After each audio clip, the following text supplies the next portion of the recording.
Yo, what is up, Last Second Sports family?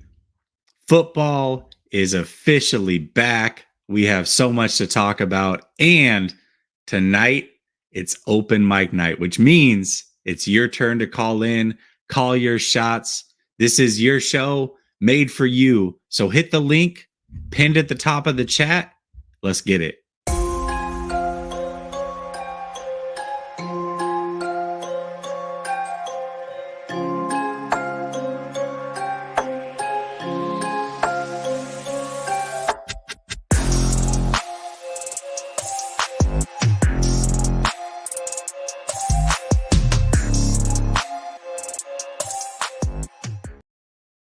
All right. Welcome back to Last Second Sports, where we are giving you our take down to the last second. It's your boy, Jesse. We are back officially. The season has started. This is crazy, y'all. I cannot believe that we are already entering into training camp.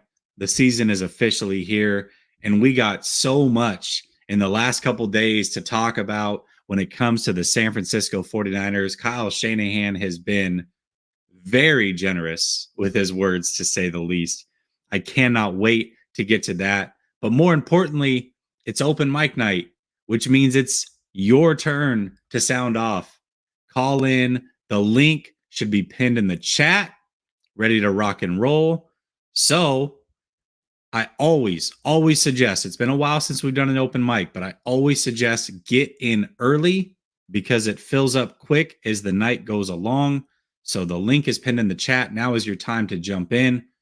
Before I get to the things that I want to talk about, I've had Swan Song, aka Eddie DeBartolo, waiting backstage patiently for this. I'm going to see if he's ready. He should be ready, but this will be a good one if he is fully ready to go. What is up, chat? I see Brian Colps in here. I see Raphael's in here. USMC 49er on the goal line. Y'all are in here. I love it. Eddie G, what's up? All right, let me see if Swan Song is ready to roll. Swan Song, you ready? Oh, he's not ready to go. He's not ready to go. All right. Well, I got David in here. We're gonna go to David. Let me remove Swanny. This is gonna be funny. Bring in David. My guy. What's up, David? How you doing, man? Bro, I'm in Jackson Hole right now. Just touring around the country. And I'm just here to here to celebrate with you, my friend. Isn't this beautiful, man? What a beautiful freaking day. You know, it's funny because you came on the show during the draft. You were like my ride or die during the draft. That was a great time. But you and I have had so many talks, man, and it was so clear to the both of us. And I think a lot of people that Trey was absolutely going to be the guy all the way back in March, man.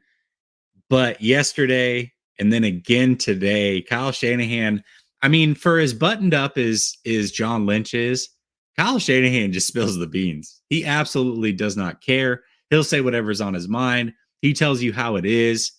And he's done it again the last couple days.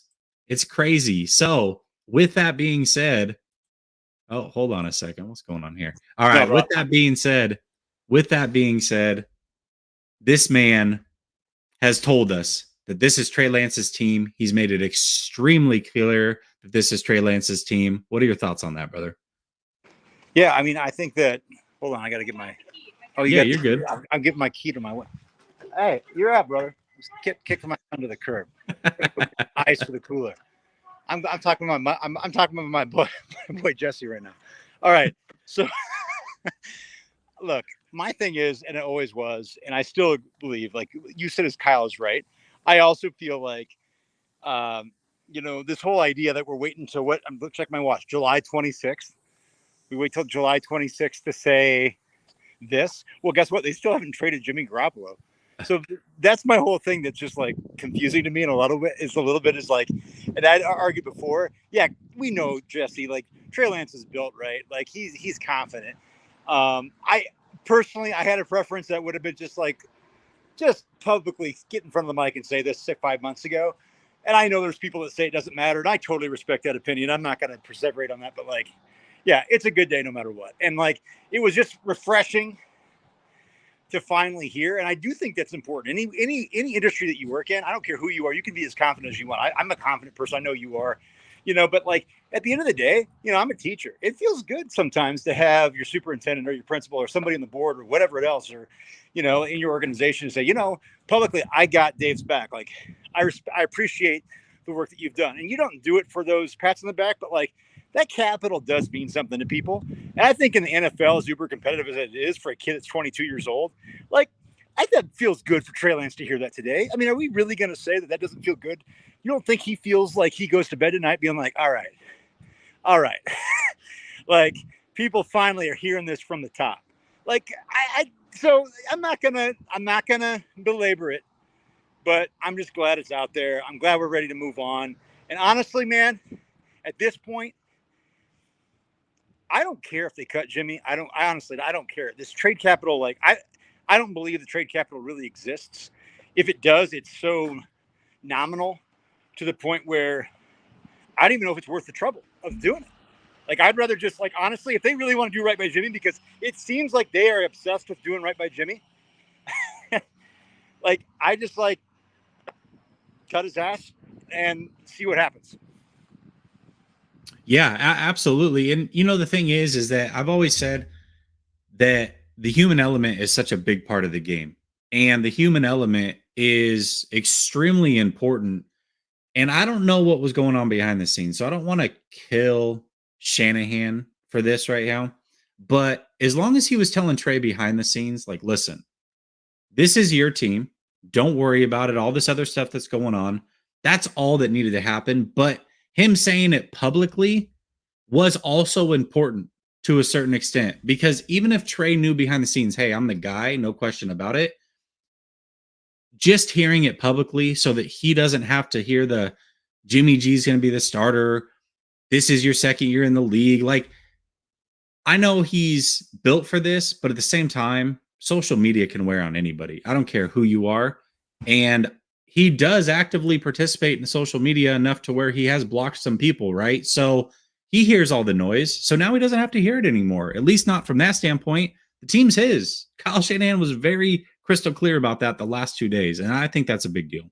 No, and I think that's what we're talking about. And I think that there's a lot of people that want to go dunk on people, especially, I know people that I don't go any much whole lot further, but like, I know people that love dunking on people that aren't in their inside circle. And for having this come, it should not be a controversial take to say what you just said. Like, yes, as long as he's saying it behind the scenes, that's awesome. But guess what? Like, I don't care what sector you work in. Like the NFL, you could say it's private sector. It's public. It's a public sphere job, period. Yep. And I've had a lot of that behind the scenes. I've known a lot of people. I work and manage. I'm a union leader. Like, I work with people and try to represent them, like, within our organization and within our, and when people say behind the scenes and say, hey, you got your back, it does help you sleep a little better at night. But what really helps you, like, feel good is when they actually go and have your back in public. And again, that all I'm saying is it took a little bit. The rhyme or reason or the method to the madness is not something I necessarily agree with or understand, but it is what it is. And I can guarantee you that dynamic is important for this team going forward. It's important to finally have somebody say, there's no wishy-washy shit. Like, this is our guy. And anybody that says otherwise, to me, I just feel is being completely disingenuous.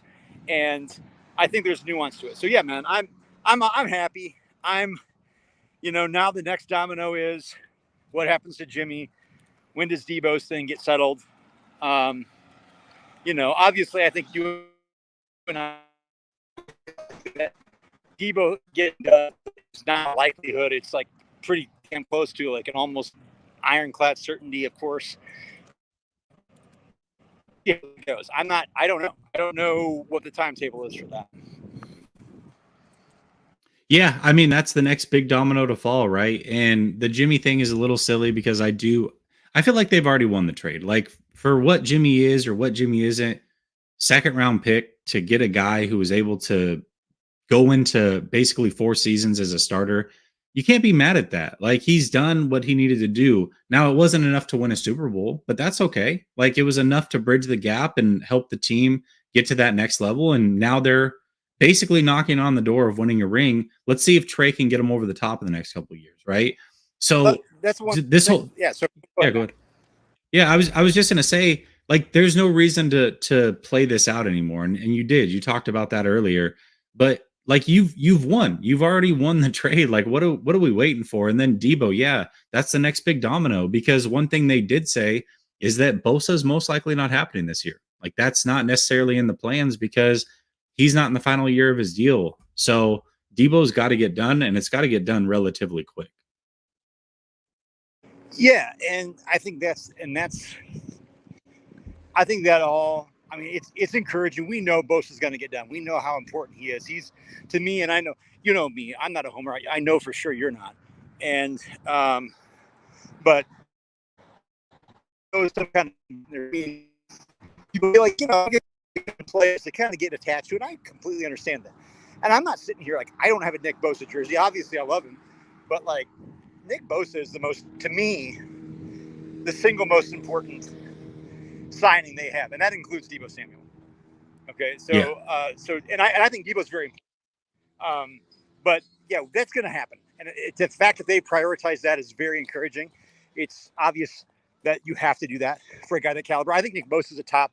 I think it's Myles Garrett and Nick Bosa. I really do. TJ Watt, I love TJ Watt. I'm not taking anything. I think he's right there as like 2B. I'll take Nick Bosa and Myles Garrett as my top edge. I really would. And so he's that important. So when that happens, I think that's formality. What's going to be interesting to me is to see what transpires. You're looking to kind of paying attention to this. Even Kyle talked about this in the interview the other day with TK.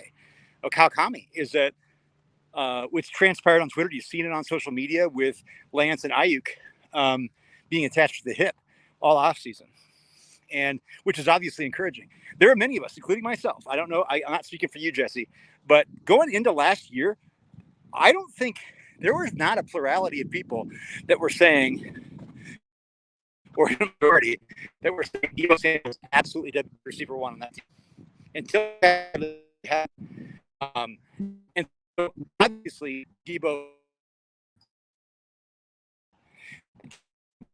incredible that Yeah, David, you cut out, brother. I know you're out and about with your family. We'll catch up, brother. I appreciate you kicking off the show. It was cutting out for a while. I tried to hang on, but I don't think it's gonna work. No big deal. We'll link up soon, brother. I appreciate you. And thank you for kicking off the show. Let me get to this super chat, and then here's the order, just so everybody knows. We're going Swanny, Rohan, Mike, on the goal, and then Flav. Flav, I'm so glad you called in. Hopefully you can stick around, man. I think we can have some good conversation. But Ryan dropping in, showing some major love. He says, dropping in to show some love. No question. Just excited about the season. Have a great show. Thank you so much, man. I really appreciate it. Let me show some love back.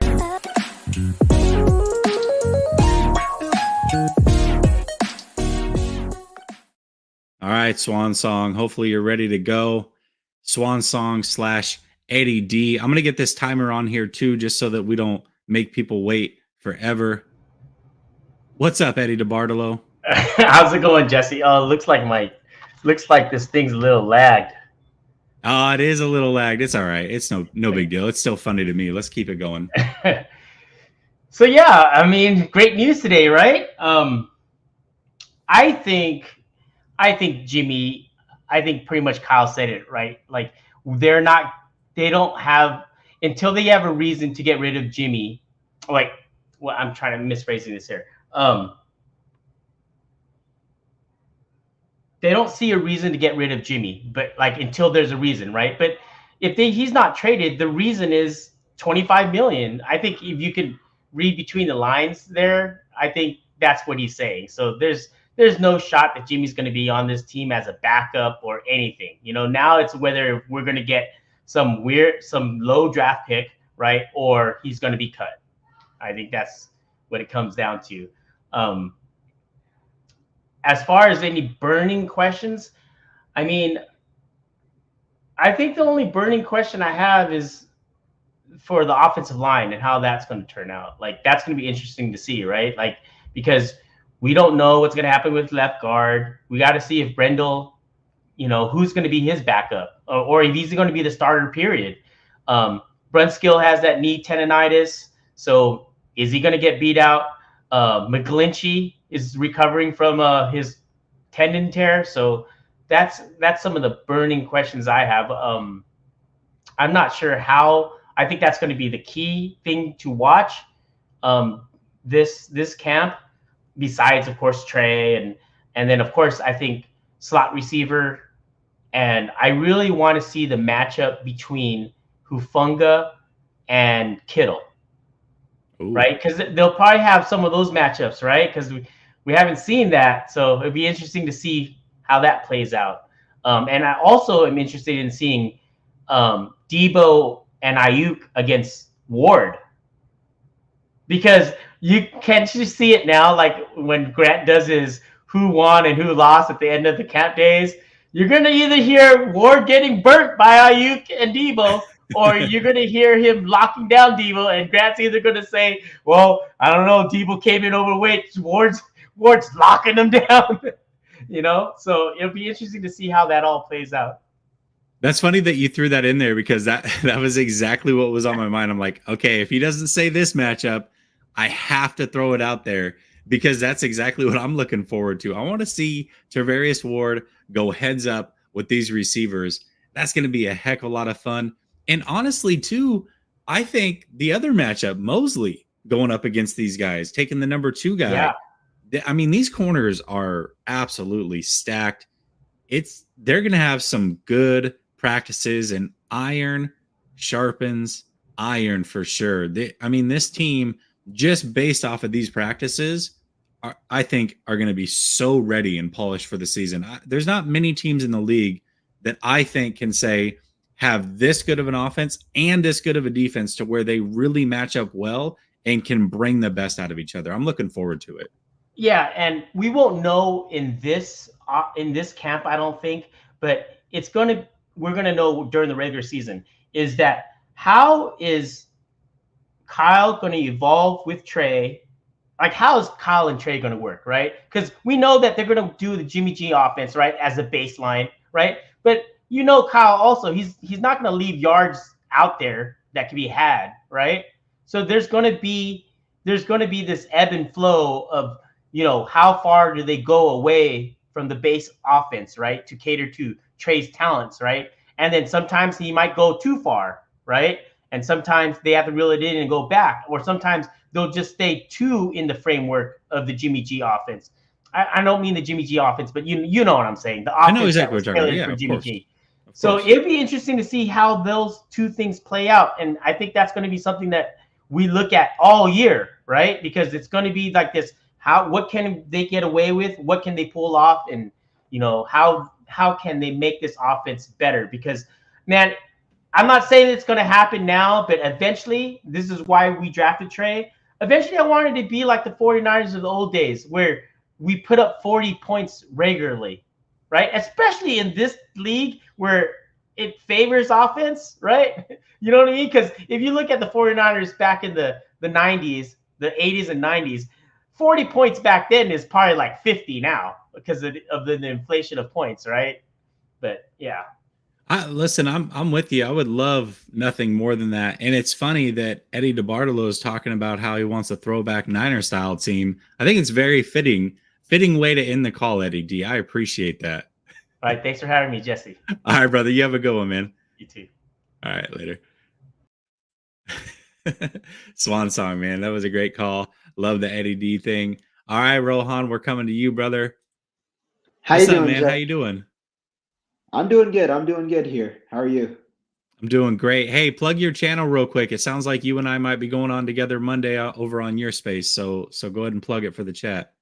100%. And everybody stay tuned, because I am heading to training camp tomorrow morning. 10:25 a.m. practice starts. I'm going to be pretty much recapping every single day training camp. And then, like Jesse said, Monday night, be sure to tune in. because we will be going live together. But as always, make sure you guys hit the like button and subscribe to his channel too. He's been doing a lot of these shows and he's getting back on it. I know it. Yes, sir. Yes, sir. Man, it's so good to hear from you. We haven't talked in a minute. If you guys don't know Rohan, man, he's one of the sharpest kids in the game. He's on the come up big time. Love to see that you're going to training camp.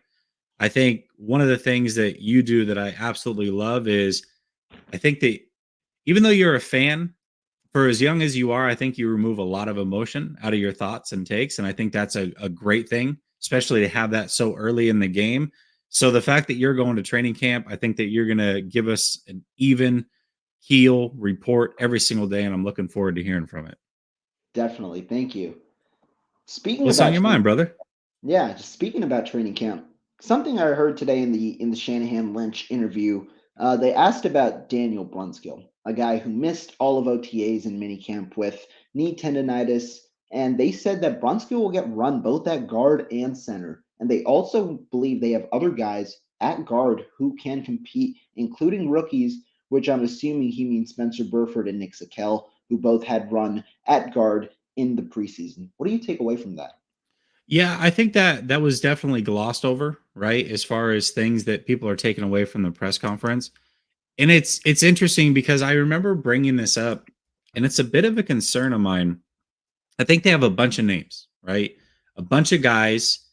And my thought, this was around 2 months ago or so. I said, I'm worried that they don't necessarily have a starting lineup in mind for sure. Like, hey, these are our starters.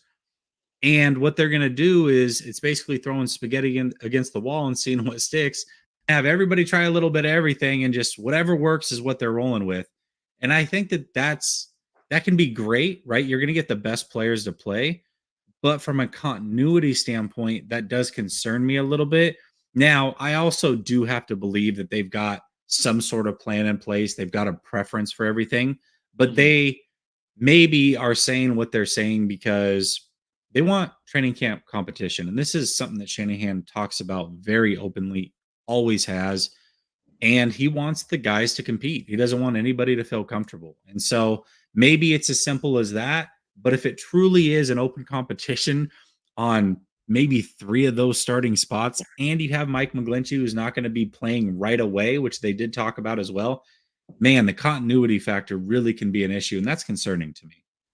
And I think that's a good point, the continuity factor, because not only are you changing quarterbacks, which means the offensive line scheme is going to change itself, you also have to deal with who are you playing alongside. Because I've heard that certain players like playing alongside other players, and a guy like Mike McGlinchey obviously brings some stability at right tackle, whereas last year with the situation where you had Jalen Moore playing some time, where you had Tom Compton playing some time, there might need to be, some connection between the right guard and the right tackle, whereas now the right guard can go ahead and go do his job.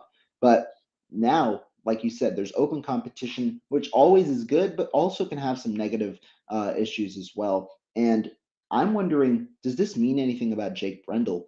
I personally have been somewhat optimistic. I think he fits well. I don't know exactly how he's going to play. Nobody really does because he doesn't have that film. But I've been optimistic. But now that Brunskill is going to be probably splitting half-half, does that mean something for him? And also, how does Brunskill get impacted because he hasn't practiced with Trey Lance at all? Yeah, and it's crazy because Trey Lance talked a little bit about the center position during OTAs, and he said that he was very comfortable with playing with Brendel. Like, this is a guy who they were on the practice squad together last year. He took all the snaps from him, very comfortable. And not only that, you got glowing endorsements from guys like Trent Williams talking about how smart he is, how athletic he is. And so it does make me wonder a little bit. But at the same time, this is a guy who has been in the league for a while and he hasn't been able to find a spot. Now, that doesn't mean that he can't produce for the 49ers, but the likelihood that you're going to find a Raheem Mostert at the center position, a guy that all of a sudden hits when they're 28, 29, 30, that's a lot to ask for. And so they did pay a lot of money to bring in West as an undrafted free agent. I'm curious to see how or if he mixes into all of this. I don't want Brunskill playing center, though. I want them to find a different solution. I don't think that's where Brunskill's at his best, and I think Brunskill is a serviceable right guard. Like, he's good enough to start in this league at right guard, and I do feel comfortable with him at right guard. If he starts at center and then you get a new right guard, you basically have a new center, even though the player's the same, and a new left guard. That's a lot of changes in 1 year. And so, again, the continuity, man, that's the biggest thing for me right now. That's a concern. And the one other thing that kind of factors into this, just not directly, but indirectly, the run game.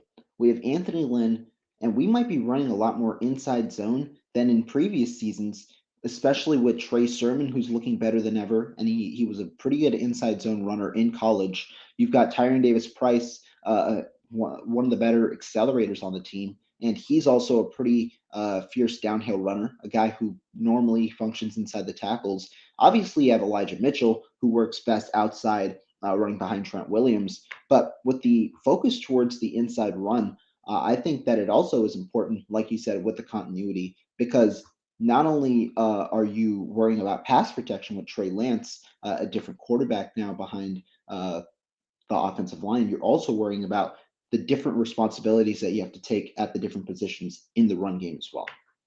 Yeah, absolutely. That's a hell of a point. I mean, obviously, we look at it from a standpoint of Trey Lance and being a first year starter and protecting him. But yeah, the run game. And that's something that, regardless of who the 49ers have had at offensive line, they've been dominant at. They've been able to figure it out. And it does make you wonder a little bit, is this a year where maybe they take a step back? Right. And I don't think so, just because Trey Lance really makes it 11-on-11 football. That should give you an advantage, but man, that continuity thing is going to be an issue. And if that is the reason why they lose some of these games, that would be super frustrating, because we're all excited about Trey Lance. There's going to be some ups and downs. And if this team struggles and it's not even because of the quarterback, how frustrating would that be for us as Niner fans to look at it and say, man, we've really felt like we're a quarterback away from this thing. And then when we finally got the right quarterback, we were an offensive line away from this thing. That wouldn't be a great way to go out. So I'm curious to see how this plays out, brother. Definitely. And I mean, we'll start to find out tomorrow. Training camp is finally here. Absolutely, man. Hey, have a hell of a time. I'll be looking for your reports. And it's funny because you've got a lot of people that are going to throw out, hey, Trey Lance was X of X for, 3 touchdowns, whatever. And so I'm now using you as one of my tiebreakers when I see some of the big dogs reporting this. So how close and how accurate were they? Have a hell of a time, man. Are you planning on going really every day? I am, as of now. Yeah, I'm planning. I know there's practice today, tomorrow, Friday. I'm lucky because I'm about 20 minutes away from the stadium. So it's a pretty good commute for me. And so, yeah, I think I'm going to go all 11 days. That's awesome, man. We'll have a hell of a time. I'll be looking forward to it. And I can't wait till Monday to catch up with you as well. Perfect. See you then, brother. All right, brother. All right, Rohan. All right, I'm going to bring in the notorious one. Mike, do you want to be on camera or no? Yeah, you're good? Okay, cool. Notorious one, Mike. I'm sure he's going to ruffle some feathers. It's been a while, Mike, since we've talked. Oh, he's got something. He's got. What's up, Mike? I got 6 things I want to talk about. One thing I'm more excited about is we paid a corner top money. If we have a corner that plays like he's getting paid, we're money on defense. We're going to be even way better on defense. I'm excited to see Trey Sermon, also the running back. I want him to do what we drafted him to do.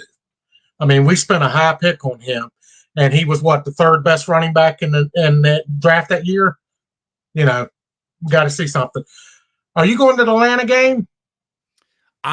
You know what? It's crazy because I'm going to be there. I know. But okay, so here's the thing. I don't know what I'm going to do, because I really wanted to go. I've never been to Levi, so I really wanted to go to Levi. I'd planned on going to the Chiefs game. Tampa Bay to Atlanta is not but 5 or 5.5, 6 hour drive. No, you're right. You're right. But the other thing is now my son. I'll buy a ticket. It will cost you nothing. Listen. I appreciate that, but I can't take that from you, Mike. I really can't. But listen, my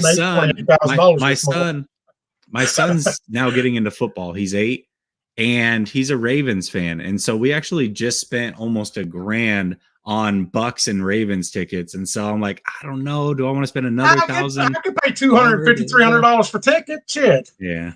You know, We'll talk, man. But I don't want to. Yeah. Jimmy G. What they said about Jimmy, you ain't starting, just done, it's over. Don't feel bad about him. We made him worth $100 and some million. He's good. Trust you. He don't need to ever play a game to be set for the rest of his life. Jalen Moore, right tackle. I like the kid. I think that's where he needs to be plugged and played, and we'll be solid at right tackle. Move Mike Maglinski in. Move him inside. Here's the thing: is I don't know if McGlinchey could play inside because he's so tall, man. I don't think he could play anywhere, to be honest. But, oh man, coming in tough at Mike McGlinchey. He's always looked horrible in my book. Yeah, he's good at the run, but you got to be able to pass protect too, and everything. That's true. Just and listen, he certainly has to work on that. I will say this: I think him getting hurt last year was a little unfortunate. And the reason that I say that is because I think that we still have 2020 really stuck in our minds. And I think he was playing pretty decent football in 2021, but he got injured so early that we didn't get to see it play out. Somebody was talking about we need to sign Debo or whatever over Bosa. There's no way. And Bosa's number 2 best pass rusher. Well, Cat just knocked my glass over, but he's evil. He comes in here and knocks everything off my desk. But you don't sign. You don't not sign Bosa first. I would sign Bosa 10 times over Debo once. Bosa's the most destructive defensive player in the league. I'm sorry, the Rams' defensive tackle is nowhere near more destructive on that line to offensive linemen than Bosa. Bosa will get 90% more pressures than any other defensive tackle in the league. He proved it year in, year out so far. He was the most double-teamed player last year. He was the most double-teamed He was the most double-teamed edge rusher last year. Who had the most pressures since he's been in the league every year. And didn't draw a single holding call. That's crazy. You pay him. You can find wide receivers all day, every day. I mean, Dallas just traded a top wide receiver for a 3rd round or 5th round pick, whatever it was. I mean, plus I don't like Debo saying, I'm not rushing the ball. You don't sign a major contract and tell the coach, well, I'm not running the ball. You don't do that. If that coach tells you you're going to run the ball, you run the ball. I don't care about your health. You got a huge payday coming. Don't care if you want him done. You do what the coach says. That's what it's all about. If you're not about the team, don't sign him. That's my opinion. Okay, let me ask you this, because I personally don't want him running out of the backfield the way he is, but you know what I do want from Debo? Here's what I do want. Remember what he used to do with the jet sweeps? That was a big part of the game. I do want that from Debo. And I hope that's running behind the line. No, for sure. I just don't want him doing it as sitting behind the quarterback or by the quarterback, because I don't want him to get clogged up in the middle with some of the fat daddies in the middle, right? Like, I want him getting jet sweeps and going against corners, defensive ends, those types of players, smaller players. Let's say you're the owner. Would you let Debo dictate what you're going to tell him to do? If you're the owner and paying him millions of dollars? No. I'm with you. If they tell him to run the ball, you run the ball. If they tell him to sweep the sidelines with a broom, you sweep the sidelines with a broom. When you're getting paid a contract that's over $100 million he's getting ready to get, I don't care what you tell him. If he's got to scrub with his toothbrush the toilets at night, you do it. Listen, that's how we don't want Debo scrubbing no toilets around here. I think we got a janitor for that. I mean, you get my point. I do. I get you. If you got to run the ball 4 or 5 times a game, you do it. You shut up. You just do it. Yeah, and I think, you know what? I'll say this. I actually think Debo is probably more willing to do that, especially as the season wears on. I don't think he necessarily wants to do it all season long. And I think that's a fair request, because I don't want him doing it all season long. But when they get to the playoffs, if they want him to be the punt returner, they want him to be a running back, I think he would be willing to do all those things. I mean, I watched this guy look dead on the field against the Titans and then against the Rams and the Packers. He tried I personally everything to win think those games. he does not want to be a Niner. I think Really? he wants to move closer to Carolina, and that's what he's wanting. I really believe that. And that's why he's using every excuse known to man to try to get them to trade him. I mean, that's all he's wanting is a trade. That's all we've heard all off season. Trade me. I don't want to run the ball. Adam Scheffler come out and said he doesn't want to run the ball, period. Don't give me one handoff a year. I don't want it. We'll see. We'll see how it plays out. Don't give hundreds of millions of dollars for somebody that's going to tell you what they're going to do. Just my opinion. If that's the case, I don't disagree. Yeah. I think he's probably more willing to do it, but we'll see. We'll see how it plays out, You brother. ask Bosa to move inside. Is Bosa going to say a word? No, he's just going to move inside. He's going to do what the coach does. Tells him to do. Straight and simple. He'll do. Yeah, of course. Let's go to the Atlanta game. You can buy your ticket, and if you can't afford it, I'll get it. I know you can afford it, but some of this money you're getting in here. You can buy that ticket. I know. Listen, but at the same time, like I just think it would be awesome me sitting beside you watching the game. Here's what I'll say. I'm considering it. Like I'm really considering because I want to get a Niner game, but I really you seen my post, right? You seen my post, right? I did. Yeah. I really want to go to Levi though. Like I want to see a home game, and I want to see Patrick Mahomes too. So I don't know, man. We'll talk. Well, you can see Patrick Mahomes anytime. Let's go to the Niner game. Let's see the game together. All right. We'll talk then. We'll talk. All right, brother. Later. Bye. Told you Mike would piss some people off. He always does. Never fails. But he's willing to say what's on his mind. You can't be mad at that. Before I get to the next guy, Flav might piss some people off too. What's up, George? How you been, man? Good to see you, George. All right, so we're gonna go Flav. We're gonna go on the goal line, aka Chase. We might bring both of you on together because I think Chase wanted to talk to you, Flav. But we'll see how it goes. You and I are gonna talk first, and then George, and then Mav, and then we'll see from there how it goes. Anybody else calls in, what have you. But man, football is back. Before we get to Flav, though, make sure you like, subscribe, hit the bell notification. All those things help the algorithm here, gets eyes on the channel, just helps to give it love. So I appreciate each and every one of you. All right, Flav, you've made a name for yourself, my man, calling into Grant's show. But you're also very generous, man. I will say that too. You give a lot of donations. You don't have to do that, but you definitely do. You show support. You are a 49er fan first and foremost. That's what matters. But I think you're to piss a lot of people off. This should be a lot of fun. Let's see. What's up, Flav? How you doing, man? Good, dude. And yeah, man, I definitely support you guys. I appreciate the the platform. You guys. I mean, this is fun. I think one thing about me, I grew up in LA. I've been a Giants, Niners diehard fan my entire life. So I grew up around Dodger fans my entire life, just talking shit back and forth. And so I love this stuff, so I don't mind being like, all the shit talking and that sort of thing. And, but people think I'm like an LA fan or Rams fans because I'm criticizing Jimmy or Trey. And, but so I wanted to show you, dude, this is Debo right here. I love it. Anyone doubts my the fact that I'm a Niners fan, but funny story, man. I got him about 3 days before the NFC Championship game versus the Rams, and I literally said if we win this game, I'm going to name him Jimmy. Because all my friends, they're not like Niners fans. They hate Jimmy so much. So I've been so accustomed to defending Jimmy, and he would always win, or like basically almost he would always win except for at the end. And then I would have to eat, all my words. But I basically said, I'm going to name him Jimmy if he wins that game.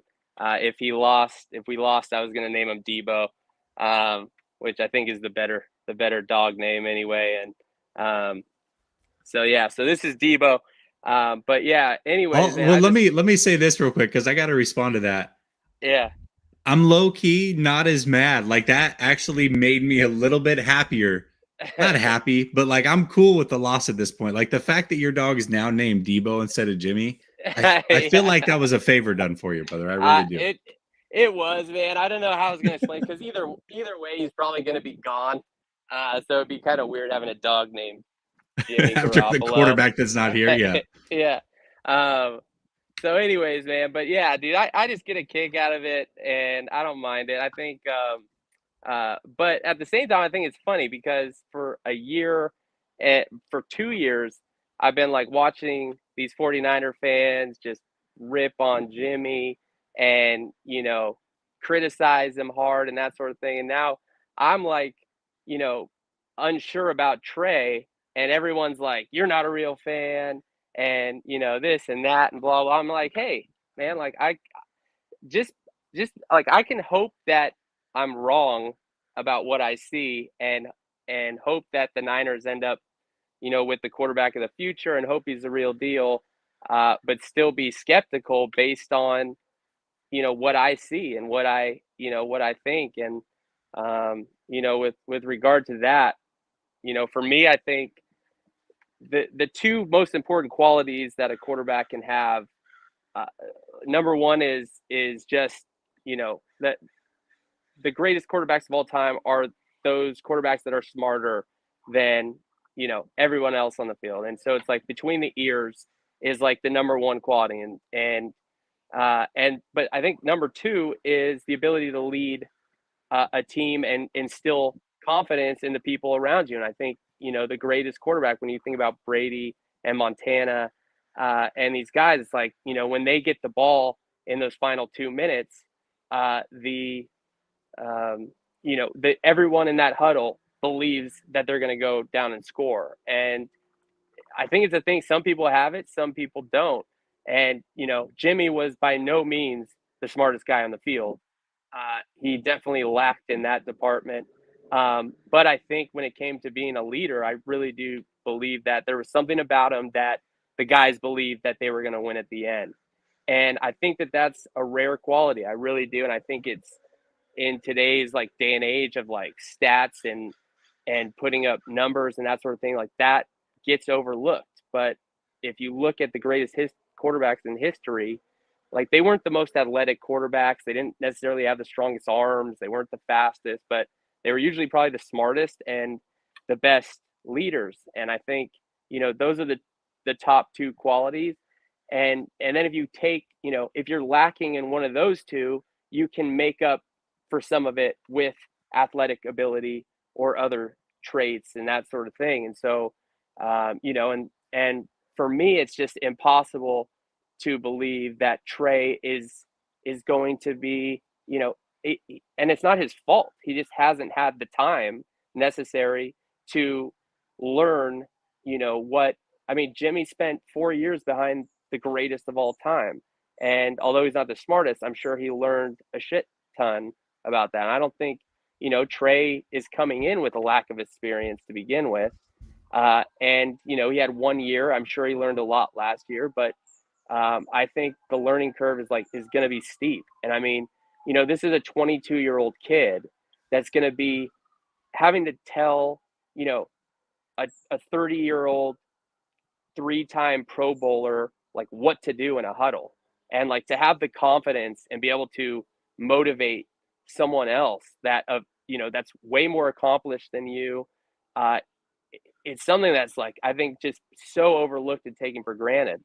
And that's kind of how I feel, whether, I think people are in this group are too hard on Jimmy in terms of where they rank him. For me, like I said, I would put him somewhere between probably like 11 and 15 if I had to choose, and made a list. But like, I wouldn't have him in the mid 20s or anything like that. But, even if you had him at 15, to me, it's like, I think it's hard to find a top 15 quarterback in the NFL. Like, that's that's better than most at 15. And so, and I mean, plus we suffered through years and years of like, you know, there was a few quarterbacks in there that were pretty good, but there was a lot of bad ones the last 25 years. And so, you know, anyways, but that's my stance. I don't think like Jimmy's like this elite quarterback, and I'm definitely not arguing for him still to stay or thinking he's still going to be a starter. I know he's out. But you just have concerns, yeah, reservations. You want to see it. I just have reservations. I also just don't like. I think this first year is going to be a lot rougher than people think. You know, and I mean, if you look at, I mean, granted, yeah, his team is better, but even if you look at Mac Jones, like he probably definitely had the best rookie year out of anyone last year. Like he wasn't great. You know, he threw for less yards than Jimmy and played 2 more games, I think, than Jimmy. Like, you know, had almost the same amount of interceptions. You know, he wasn't like lighting it up, and he's way more experienced than Trey in terms of his college career. And so I think it's going to be a steep learning curve. I think, you know, it's going to be a lot of like learning on the fly. I think, you know, but I do think he's going to improve throughout the season. But, you know, to me personally, I just don't feel that Trey gives the 49ers a better chance to win right now. That's different though than saying, is it a better move for the future? You know, I think it is a better move for the future. I don't think if you put Jimmy in with this starting lineup, I don't think they, you know, are favorites to win a Super Bowl or anything like that. And so if they're not going to win the Super Bowl, it makes sense to go with Trey and think about the future. But it seems like there's two stances. Like one is, you know, Jimmy had his chance. He wasn't able to get it done. It's time to move on. And I totally get that, you know, like would I do the same thing? Probably not, but I can understand how you would feel that way.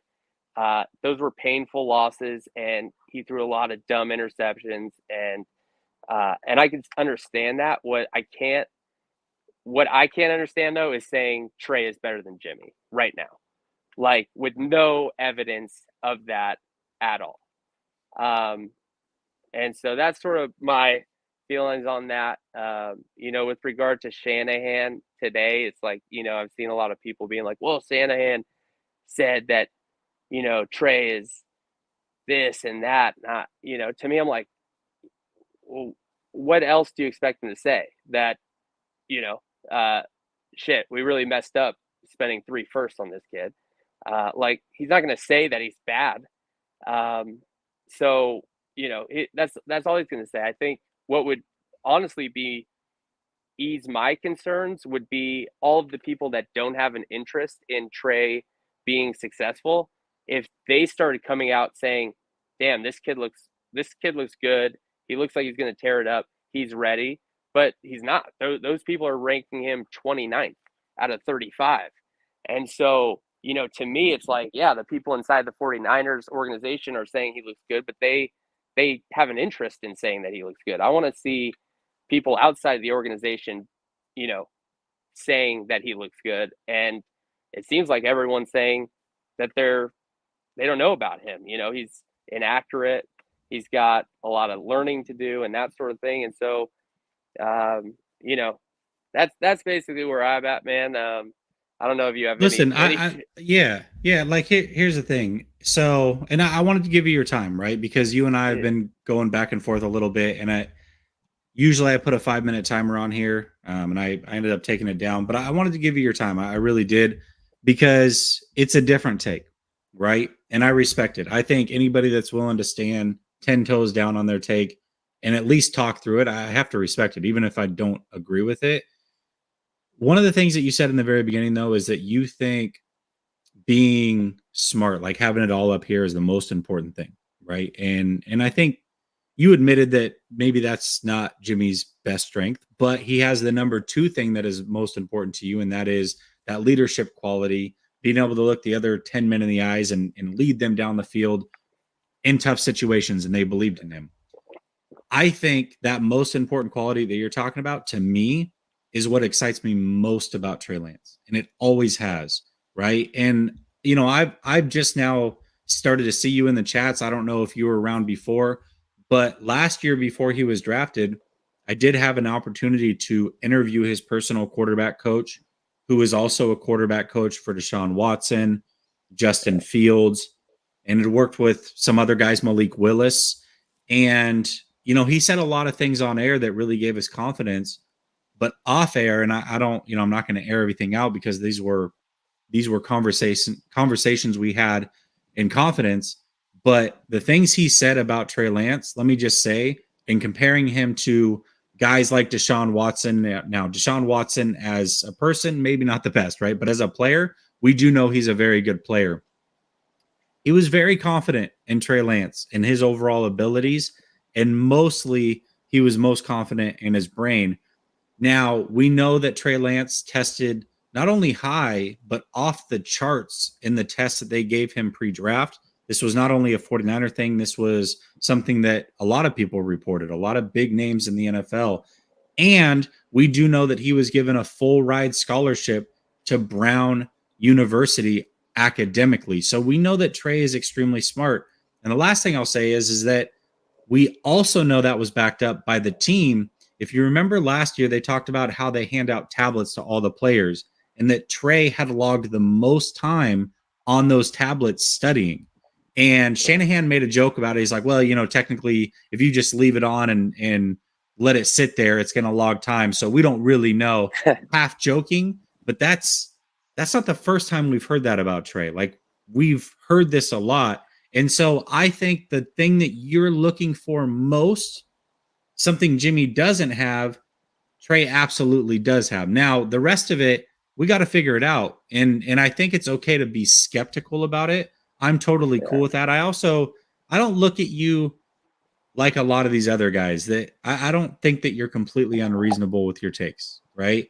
I think hearing it versus seeing it on a super chat is very, very different, right? It's true. And so I want to definitely give you the benefit of the doubt. And I think you articulated your point extremely well. I think it's okay to also be a little bit worried, right? Because we, as much as I love Trey and I've, I said he should have been the pick before the draft. I thought he would start last year. I was wrong about that.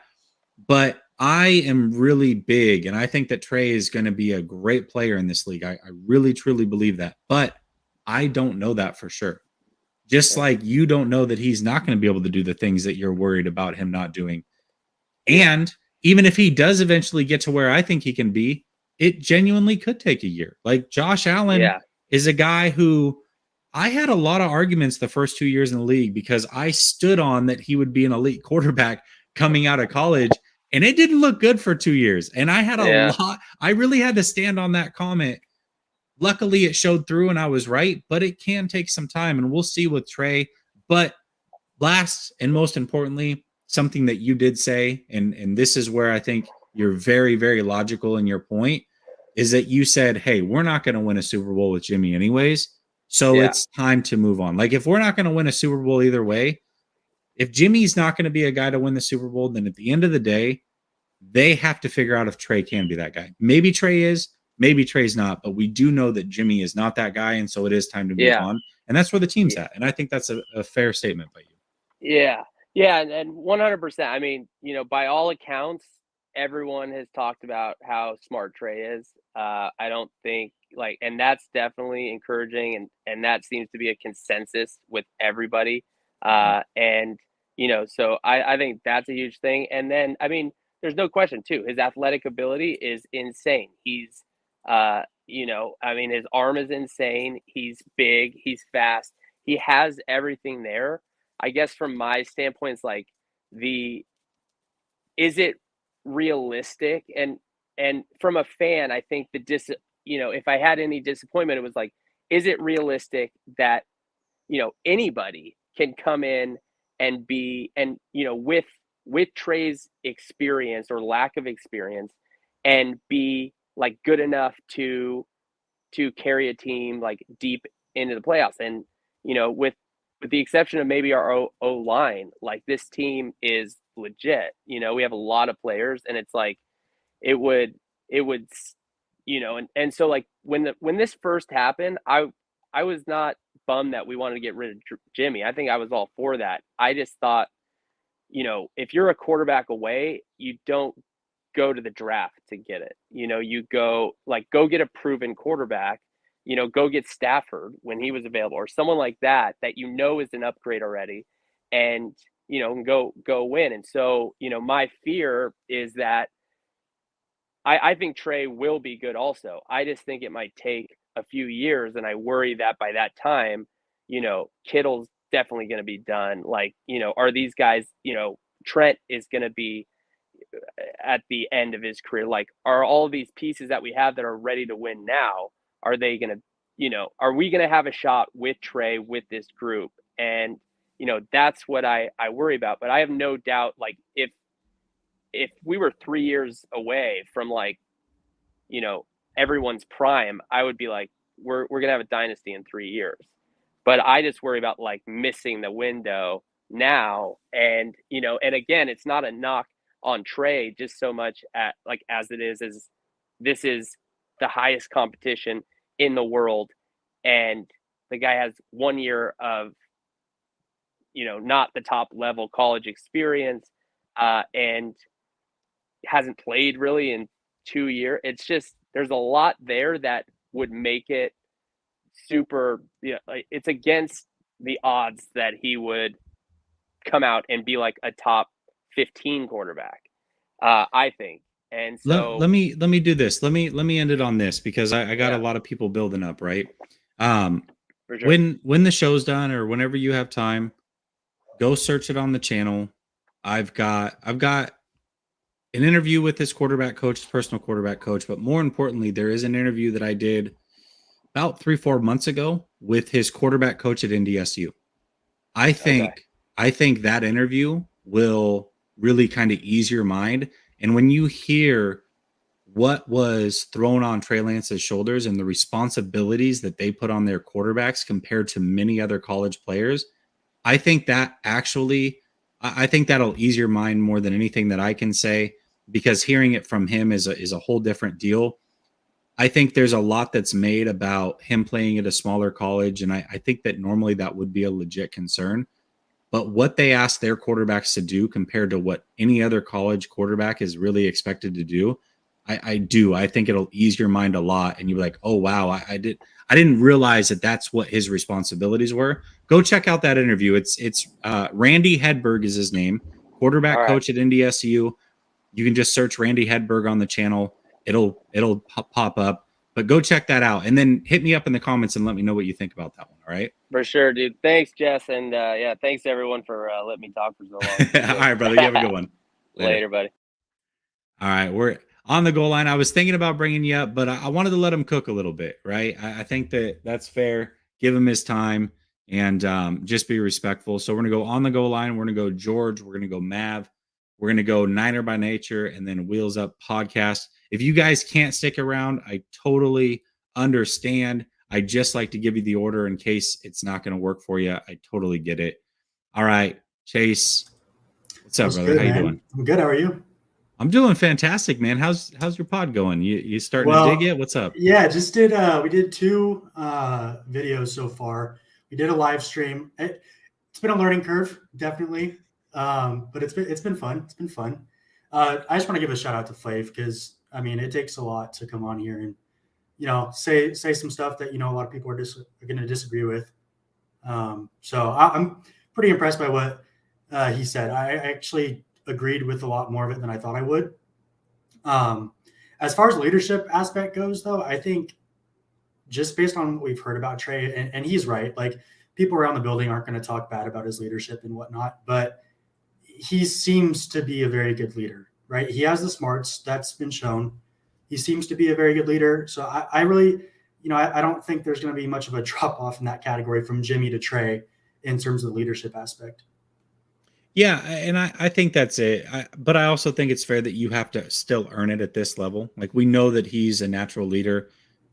He'll certainly work into that for sure. But one thing that I didn't say to him, and there was a lot of him talking, and I wanted to give him his time. But one of the things is that some of these players are offering this on their own. They're not being asked these things, right? Exactly. And I look at Fred Warner most importantly. Fred Warner coming out towards the end of last year before it was just before the Texans game and just talking about how Trey was dicing them up in preparation for these games on the practice squad. That was completely on his own. He wasn't even asked a Trey question, and he was forthright with that. Oh, Trey's getting us ready every week. He's really carving up our defense. He's starting to come into his own. And then we knew that wasn't a lie because that practice video leaked. And I know the person that leaked it, and he told me that was the week of the Texans game, those practice videos. So it was, or excuse me, the Titans game, I think is what it was. So it was the week before he'd played. That was the week of the Titans game. So that was around the time that Fred Warner had talked about, like, man, he's really coming into his own. It wasn't a lie. That wasn't him just being a good teammate. Like, it was backed up by the video and the timing of that video. So, that's one thing we have to consider as well. Yeah. And, I'm not worried about anything. I really think that Trey is going to come out there and really prove what everybody thinks he is, right? Like, I don't think personally, you put it up there. Deshaun Watson as a player, I think is the perfect comparison for Trey. I think if you watch Deshaun play, his pocket movement, everything, the entire style is very, very similar. So I don't know how, like, I understand skepticism about it, but I don't know how you can be skeptical when you see the tools and the team that he has around him. I don't think he's going to go out there and throw for 4,000, 5,000 yards this year. Like, that's not going to happen. But a Russ Wilson type season, like, that is definitely something that's possible. And so, just knowing what they have in the run game alone makes me feel comfortable rolling with Trey, because he's going to have a pretty probably easy time in the offense. I don't think Shanahan's going to make it hard on him. So I don't know. I'm not really skeptical about anything. I think he's going to go out there and prove it. He may not be a top 5, top 10 quarterback this year, but 2-3 years from now, absolutely he could. But even, if he's in that 10 to 15 range where Flav thinks Jimmy is, which I'm sorry, I don't think Jimmy's there, but if Trey's in that area, they're probably going to win a Super Bowl in the next 2 years. And I don't know how anyone can really disagree with that. This team's loaded, and with the running game taking pressure off them, it's going to be fun to watch. Yeah, and I completely agree with that. I mean, that's really, to me, like, everybody talks about Mahomes and Allen and Herbert and some of these other guys. I hope that he ends up being those things, right? Or anything close to that would be fantastic. But reality is, for this team right now to compete, he just has to be a top 15 guy, because I do believe that Jimmy is 17 to 22 range. And I think there's a big separation between, let's say, 14 and 17, because 14, you're in the Carr, in my opinion, the Carr, the Cousins, the Dak, the Kyler Murray range. Yeah. I think there's a big gap between that and what 17 would be where Jimmy G's at, or 22 would be where Jimmy G's at, depending on, who's in the league. But 15 right behind those guys, or up there with those guys. I mean, for as much as we bag on Kyler and he's in the division, imagine this team with a Kyler Murray or a Dak Prescott or a Derek Carr or a Kirk Cousins. We're lethal. This team is lethal. So if Trey can be that right away, yeah, or by the end of the season when they make the playoffs, man, they can really make a run this year. They really, truly can. No, absolutely. And, I think if we had Kirk last year, this team likely makes it into the Super Bowl and wins. Over. Yeah. Yes. And it's something I look at to kind of like gauge a quarterback in terms of how smart they are is interception percentage. Mm. And Jimmy is consistently one of the higher players in the league in that category.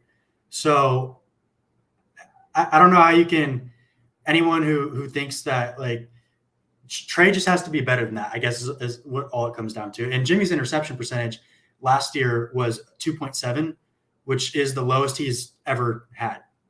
So, and I think Trey was a 2.7 2.8 last year. And all he has to do is be better than he was last year. And that's in his first. I mean, that's his first action ever in the league with the hurt finger, right? Like, yeah, I'm not worried about it. And the other thing is that like I'm cool with your quarterback turning it over. Like every quarterback turns it over. Yeah. But what do you do to make up for it? Jimmy's not doing anything on the back end to make up for those turnovers. It's not like he's getting 18 turnovers in a season and then also getting you 45 touchdowns. Yeah. No, he's up near the top of the league in turnover percentage. He's averaging a turnover a game since he's been with the 49ers, and he's not making up with it. He's not even getting 30 touchdowns in a season. So, you know, those are the things. It's like, okay, so let's say Trey comes in, who I think when it's all said and done, Trey's going to be a low turnover guy. For as big armed as he is, as athletic as he is, he's actually pretty risk adverse. I mean, he's not a guy who turns the ball over a lot. He doesn't take a lot of chances. He makes smart plays. But even if he has some turnovers this year, let's say he gets 14 interceptions this year, I also think he's going to make up for it on the back end with some big time throws, some 3-play touchdown drives that really put the nail in the coffin for some of these teams to where they don't need to come back or worry about a comeback because Trey's, listen, threw a pick and then came back and 3-play drive, hit Ayuk for 70 yards. We're cooking again. Like that's what he brings to the table athletically on top of being a smart quarterback, which we already talked about a little bit earlier. Yeah. And I mean, Jimmy only threw 20 touchdowns last year, right? He had 20 touchdowns, 12 picks. Like that is not a good touchdown to interception ratio at all. So, I mean, if Trey does go out there and throw 14 picks this year, right? If he throws 28 touchdowns, 2-to-1 touchdown to interception ratio, that's not bad. And plus what he brings in the running game, right? He could easily rush for 600 yards and 8 touchdowns there. So, I mean, yeah, it's not even comparable what he brings to the offense compared to Jimmy. Jimmy could only throw for the most part within 10 yards of line of scrimmage. And he was up there in terms of yards per throw. He was in the top 10 in the league, and he always has been since he's been in San Francisco. But that's because of what Shanahan does for his players, getting them open for them to get yards after the catch, right? So, I mean, even if Trey was just that mixed in with his running game element, that alone would probably, you know, we went to the NFC Championship last year with Jimmy doing that. If Trey could only do that, you know, they're probably in the Super Bowl. So, you know, we know he can do more than that. So it's exciting, man. We're in a good spot. And I'm super excited that Shanahan came out finally today and said, you know, this is Trey's team. Hey, I've been waiting for that. Certainly music to the ears for sure. But, you know, you talk about some of the stats, yard per catch, or yards per attempt, which is going to include yak. Mm-hmm. And Jimmy ranks extremely high in there every year. And that is because of the yak. So high, in fact, and this is what Kyle Shanahan brings to the table. I think it's since 2006, he had not only Jimmy, but he had Nick Mullins and CJ Beathard in the top 10 list since 2006 for guys at yards per attempt. That's how good he is at scheming things open. That's how good some of these players are in yak yardage. And so that's not going to disappear because Trey's there. Like he's going to get some of those easy throws for Trey. He's going to get him in a rhythm. And Trey, for as crazy things were last year, there were certainly some weird times where he threw the ball in the dirt to open up against Seattle. Just some weird stuff. I don't think you're going to see those things this year. I think you're going to see a much crisper thrower, somebody who looks more like a natural thrower. And even though it's still going to be a work in progress, I think the leap, if it's, you know, 20% better, is significant for what he can do for this team. But I want to end it on this, Chase. First of all, the setup looks way better. So I see that you've gone and you've improved things very quickly. I love to see it. And I'm subscribed to the channel, so I'll be keeping an eye on you.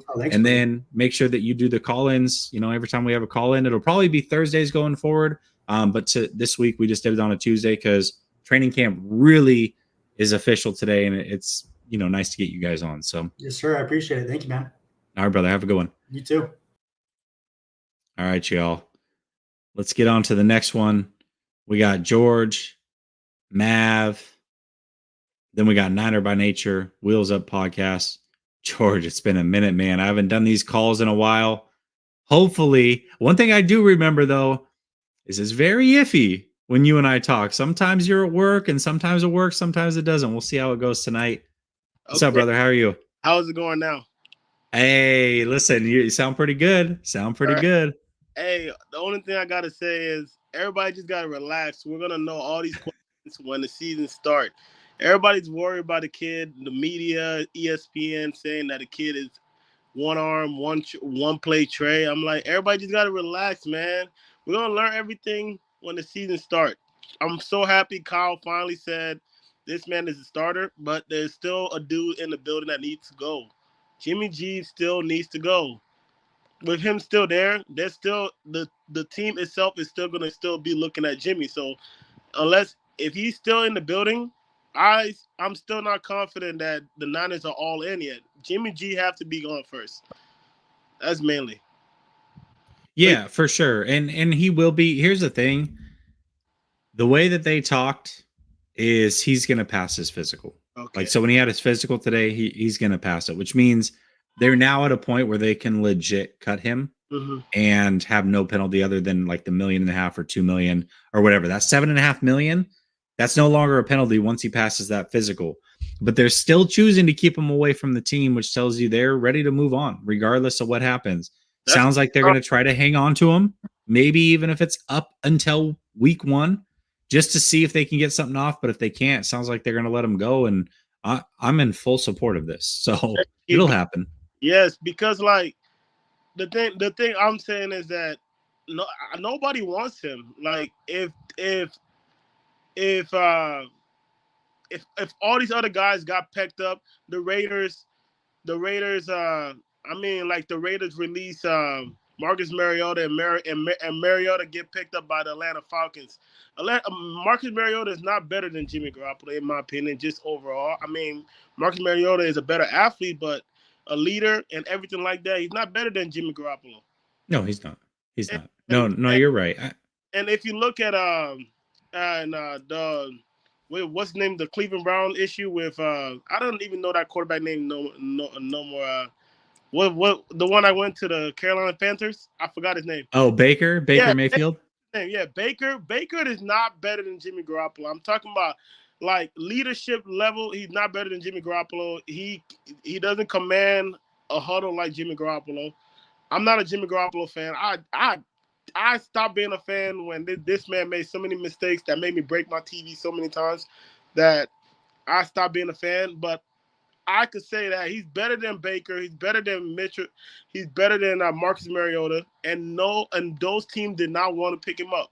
That should tell you that the league knows how to stop this man. Yeah, I mean, here's the thing, right? And so this was my argument. A lot of people push back on this, but when I said that Pittsburgh is going to be the barometer to Jimmy Garoppolo, right? And what I meant by that is Pittsburgh's a winning organization. Like under Tomlin, they've had no losing seasons. Very smart organization. And I said that, in my opinion, they would probably get a Mitchell Trubisky, somebody who's cheap, right? And if they show no interest in Jimmy G, that's going to tell you what the rest of the league thinks about Jimmy G. It sounds like they really didn't show any interest in Jimmy G even before the surgery stuff. That to me was the barometer. Like once a smart team says, hey, we're out or we're not, we'll take a player who may be less for a fifth of the price.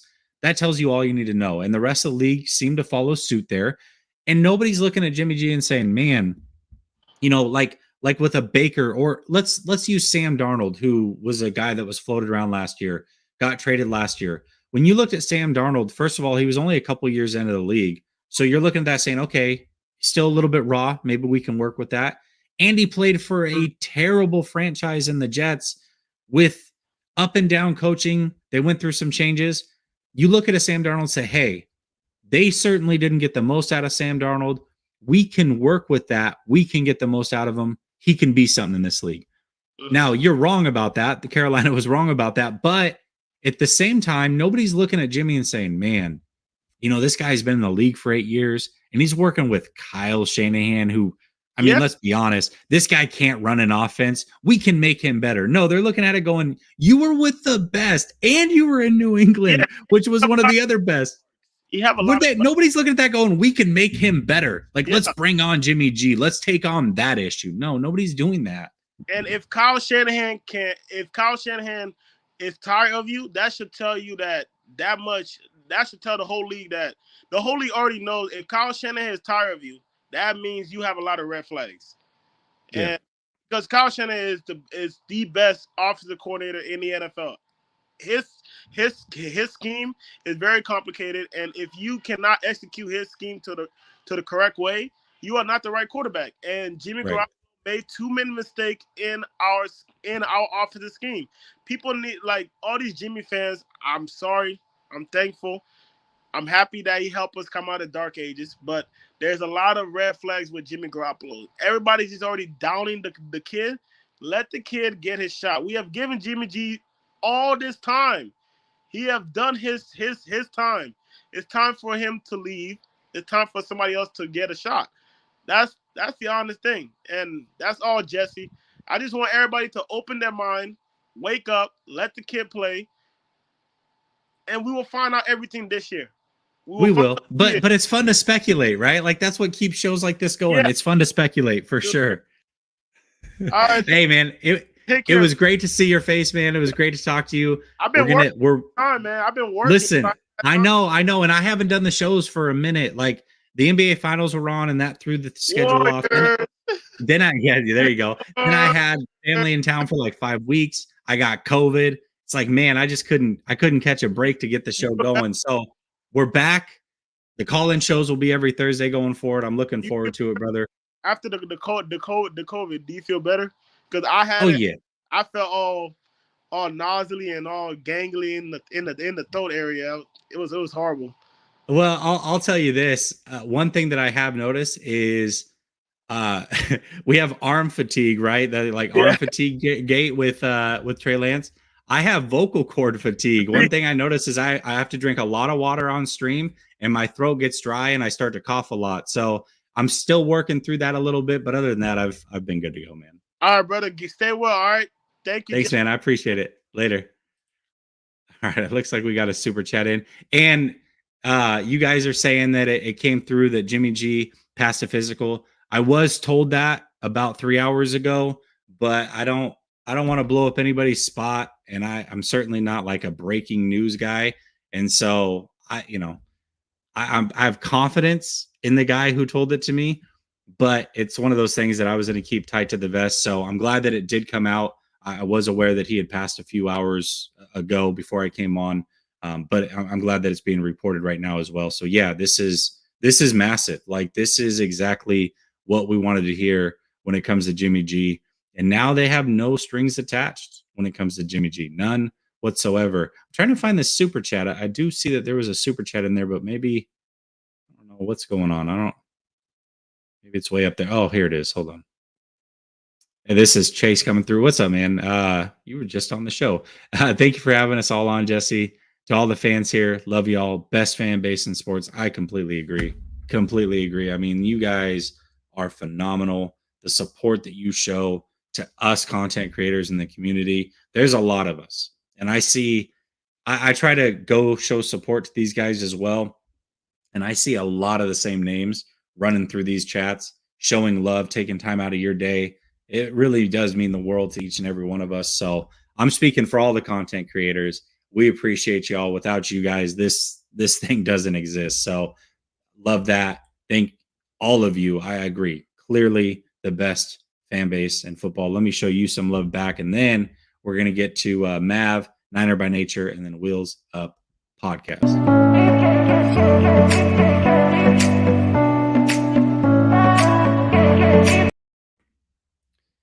All right, Mav. Hopefully you're ready, man. What's up, man? How are you doing? Yo, what up? Yeah, so I just listened to all the Jimmy Garoppolo talk, and I've been hearing it for the past 2 weeks. So I think I'm ready to go in a different direction with my 5 minutes here with you, Jesse. Hey, do your thing, man. Do your thing. So I want to play a game. We're gonna play high or low. Let's see. We're going into training camp. There's a lot of some names up there that kind of have some question marks. I'm going to ask you about some 49ers players, and let's see if you're high or low on them going into training camp. Sound good? Okay, sounds good. I gotta admit, when you say I'm ready to play a game that had some Saw vibes to it, I was a little scared. But all right.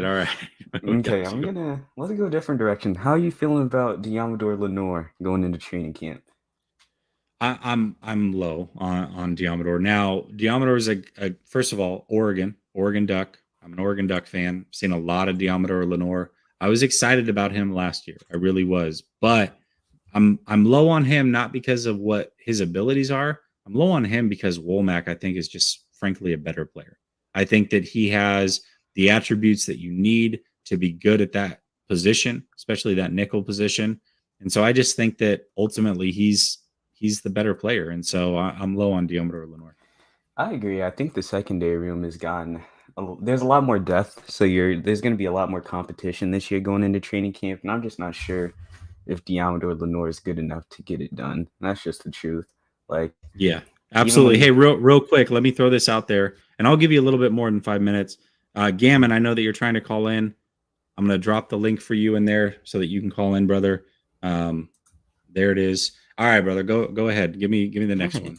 All right, let's see. High or low on Aaron Banks? I'm actually high on Aaron Banks, and I don't have any reason to be high on Aaron Banks. Let me be clear about that, right? Like, I don't have anything to base this on, but maybe it's because I'm not sure what's going on at the center position, and I am low at whatever's about to happen there. I think for me, that moves Aaron Banks up. Like, my concern level on the offensive line is it's not him first, it's the center position. So maybe that's lifting it up a little bit, but I think Aaron Banks can be productive in this league. I love that he was able to go in and change his body. I love that he's going back to his natural position. And for me, I'm actually pretty high on Aaron Banks. All right. I actually fully agree with you. Let's see. Are you high or low on let's go with Danny Gray, because he had the hamstring issue. Going into OTAs. Didn't really get to see him that much. Based on what was said about him at OTAs, when he did practice, he was a little bit up and down. Not great by any means. So let's see how you feel about Danny Gray going into the year. I'm gonna take a cop out here. I'm both, and I'll explain here. So I am low on him this year. I don't think he's going to do much this year. I don't expect him to do much. I think receivers are one of those positions that really kind of struggle early on, unless you're a Jamar Chase or a Moss or an OBJ. Usually receivers struggle a little bit their rookie year. Like, they don't put up crazy good numbers. And he's certainly not top 3 on the depth chart. I think he has a lot of issues getting open, even though he's a burner, which is a little bit of a contradiction. But I think long term, and he was a guy that I was hoping that the 49ers would kick the tires on, and I'm glad that they got him. I think long term, he can be a productive player in this offense, and he certainly can be helpful. But for right now, right away, I am low on Danny Gray. Yeah, actually, I'm going to go high on Danny Gray. I'm going to go high because we haven't had a deep threat here since Marquise Goodwin. Like, it's been a really long time, and we were throwing out a lot of guys last year to try and be that deep threat for us that just didn't really work out. So I'll go ahead and be high because we haven't had a player of his skill set yet. Now, Juwan Jennings has just been really showing out. So it's like, are we really going to take away snaps from Juwan Jennings for Danny Gray this year? Like, I'm not too sure because Juwan Jennings has looked really good, but I'm going to go high because we haven't had someone like him on the team in a really, really long time. So I'm just going to be optimistic. Well, I'll say this. If the comparison is Benjamin, then I'm high, which is basically who he's replacing, right? So to be fair. Okay, let's see. High or low on Talanoa Hufanga? Man, this one's tough. Gosh, this is a good one. I'm going to go high because I think what he does best, they'll be able to work him in. I don't know how confident I am on him being the single high guy or even in some of the 2 high situations. But I think the 49ers are going to do a lot more cover 1 and a lot more cover 0 than what they've done in the past. And I think that bodes well for his skill set. I think putting him near the line of scrimmage, allowing him to be a little bit of a heat seeker, a little bit of a missile, and just go out there and play off of instincts is really where his strengths are. So to me, I think they're going to put him in a position to be successful. I just hope, and I'm praying here, that Jimmy Ward, he's so important right now to this secondary. He has to stay healthy. If he misses time and now Hufanga is expected to do some of those things that I'm a little concerned about, or they have to bring in a whole nother safety to figure it out, that's a concern for me. But I'll say high because I think they're going to put him in a position to be successful this year. I'm going to go low. The reason why I'm Okay. going to go low on Talanoa Hufanga is just like he just doesn't have the physical tools. Like I love Talanoa Hufanga. I really like the way that he plays. I like how he plays the game. I think he's a very good player. As in, you can tell that he's committed to his craft. As in, he wants to get better. But some of the decisions that he makes, plus his lack of physical tools and not be able to make up for some of those mistakes last year, I don't know if I can be high on that. I'm just all right. not That's sure. fair. That's totally fair. High or low? Let's go Javon Kinlaw. Injury problems. All right. Man, I don't want the whole team to come at me on social media, but I got to be honest. I'm low. I'm rooting for Javon Kinlaw, man. And when he was drafted, I loved his story. I loved everything about him. I was excited. I thought he was going to be the pick. The team overlooked some issues with his knee, and we don't know how serious that still may or may not be. But this is a guy who usually by year 3, we pretty much know what you are in the league by the end of year 3. So we'll see. Hopefully he proves me wrong. But we talk about Trey, and a lot of people are concerned that maybe Trey hasn't gotten enough time and he's not quite ready, right? Javon Kinlaw hasn't gotten a lot of time. Like let's talk about just the offseason. He really hasn't gotten an offseason ever to participate. And it sounds like that's going to be slow going again this offseason. You look at his first year in the league, it was a COVID year. So things are really, really weird there. You're really not getting the work that you need to be prepared as a rookie going into the NFL. Then he gets injured at the end of the year. He's unable to practice really for most of last year, was doing some side drills really kind of on his own leading into the season. So he didn't get that offseason time. He gets injured, misses a majority of the year. And then we come into this year and they're already talking about, well, we got to take it slow. We got to work him in, which is understandable.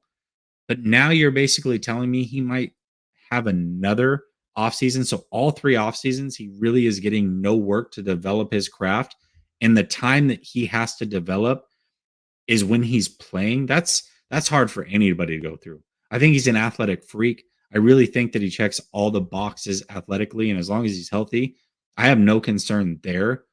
But there are some reps that he's really missed out on thus far in his career. And if that continues, I just don't see how you get better when your only time on the field is when you're playing at the highest level. That's a lot to ask for anybody.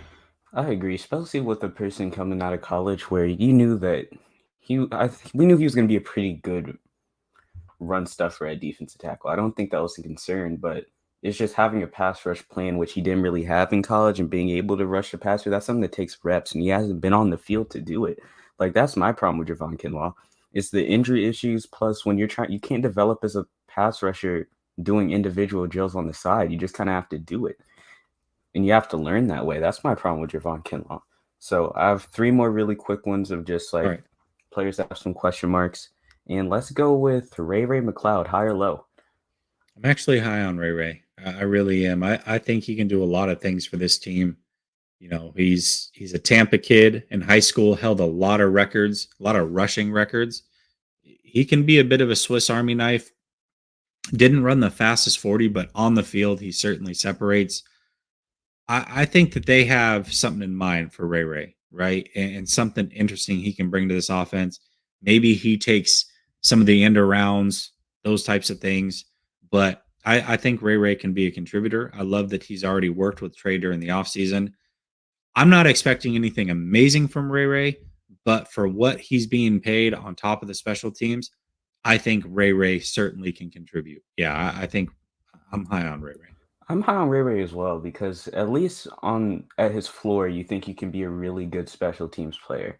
And Yeah. then like at his ceiling, he can be someone that you can use as a utility guy inside the offense. So I'm high on Ray Ray McCloud because even if he doesn't provide anything to our offense, at least he's a special teams player that, assuming that he gets his fumbles under control, he can be an excellent punt returner, which we didn't have this year, excellent kick returner that we did not have last year either. So I'm high on Ray Ray McCloud because when you look at his floor, at least he's a special teams player, and that's something we struggled with last year. Yeah, So, no doubt about that. And I mean, special teams is going to be an important part to this team being successful this year. I love it. so next person, I'm gonna go Trey Sermon. You high or low on Trey Sermon? I'm high on Trey. And maybe this is just me rooting for the kid, but I really think that Trey, he miscalculated the league and what the league is. I think that being a third round pick, being a player from Ohio State, I think that he expected a lot to just be handed to him. I think we saw him throw a little bit of a fit last year and scrubbing his social media, which was weird for a rookie to do, taking the 49ers off of his social media. But I think that he got the reality check that he needed. I think that we saw glimpses against the Seattle Seahawks in the second half, playing next to Trey Lance and seeing how explosive he can be in that system, which is what he was brought in to do, was to play next to Trey Lance. And having a full offseason and the work that he seems to be putting in, I actually think Trey Sermon can be a force this year. I really do. Okay, I'll give my take on Trey Sermon and have one more player. So, Okay. I like my problem with Trey Sermon is that he's indecisive. That's what I don't like about Trey Sermon. He's a little bit too patient for you to be in Kyle Shanahan's offense, where it's just like one cut, find the hole, go. Like he dances a little bit. It was in his college tape, and that's my problem with Trey Sermon. If he can just be one cut, hit the hole, is not as a little bit less patient, but finds the right holes, and he's not dancing as much as he was in college, I think he'll be fine. But at the same time, though, there's explosiveness concerns with Trey Sermon as well. I don't know. They said he's been working really hard on his body over the offseason. Hopefully that will return this year. But I'm a little bit low on Trey Sermon personally, especially when you have guys like Ty Davis-Price coming in and they added so heavily to their running back room. I feel like it prevents the question of where's Trey Sermon going to play at? Especially if some of these other guys, like you have a guy like a Jordan Mason who's really stood out so far at OTAs, he makes the roster as well. You're splitting carries with a lot of different players. So yeah, for sure. And it's interesting that you say that. I mean, he really does kind of have that Le'Veon Bell, real patient behind the line type of play about him. And that certainly can be an issue in this offense. I'm curious to see how the running game changes. I mean, obviously, coaching staff has completely changed. We'll see how it works out. I'm rooting for the kid. I am. Okay, so I'll do one more, and I feel like it's a really interesting one because we haven't seen him yet. High or low on Jason Verrett coming back this year? I'm high. I don't think.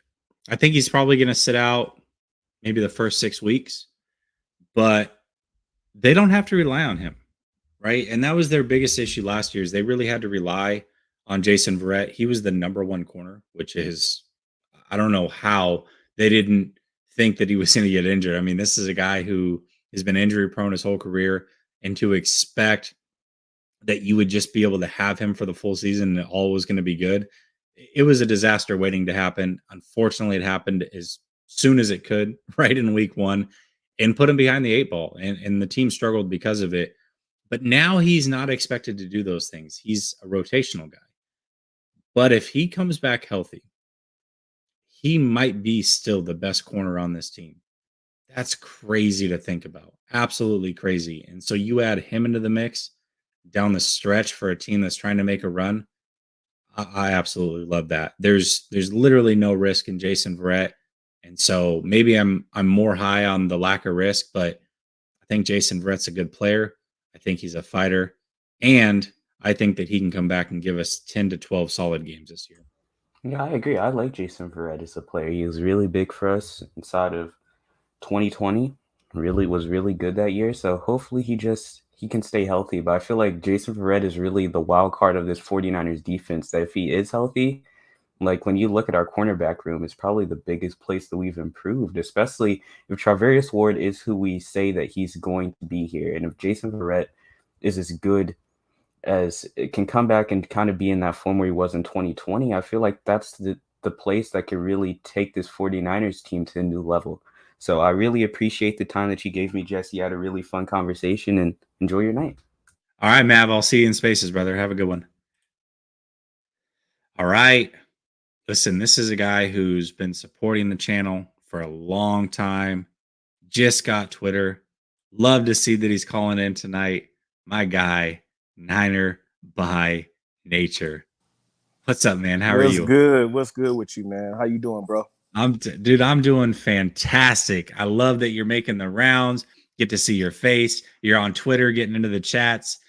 I love it, man. Absolutely love it. What's on your mind? Oh man, I'm not a big social media guy, but I know that I can talk a lot of 49 football on Twitter, so I just got it.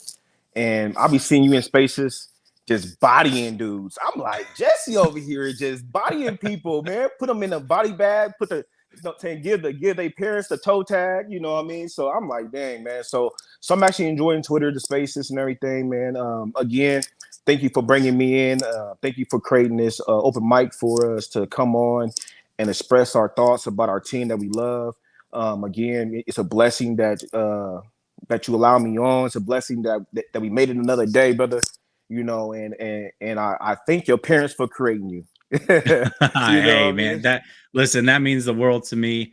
And listen, I'm a little bit different on Twitter, right? You get me to some of these spaces, it's a whole different conversation. A lot of times you're not just talking to other Niner fans, you're talking to other fans around the league, and they have a lot to say about the 49ers. And I feel like that's our wheelhouse. Like, I'm not going to go to another team chat and tell them about their team. Like, I'm there to listen about their team, but a lot of people seem to want to tell us about the 49ers, and I'm a 49er fan. I get fired up. So yeah, I'll definitely I'll put a rap on somebody real quick on Twitter.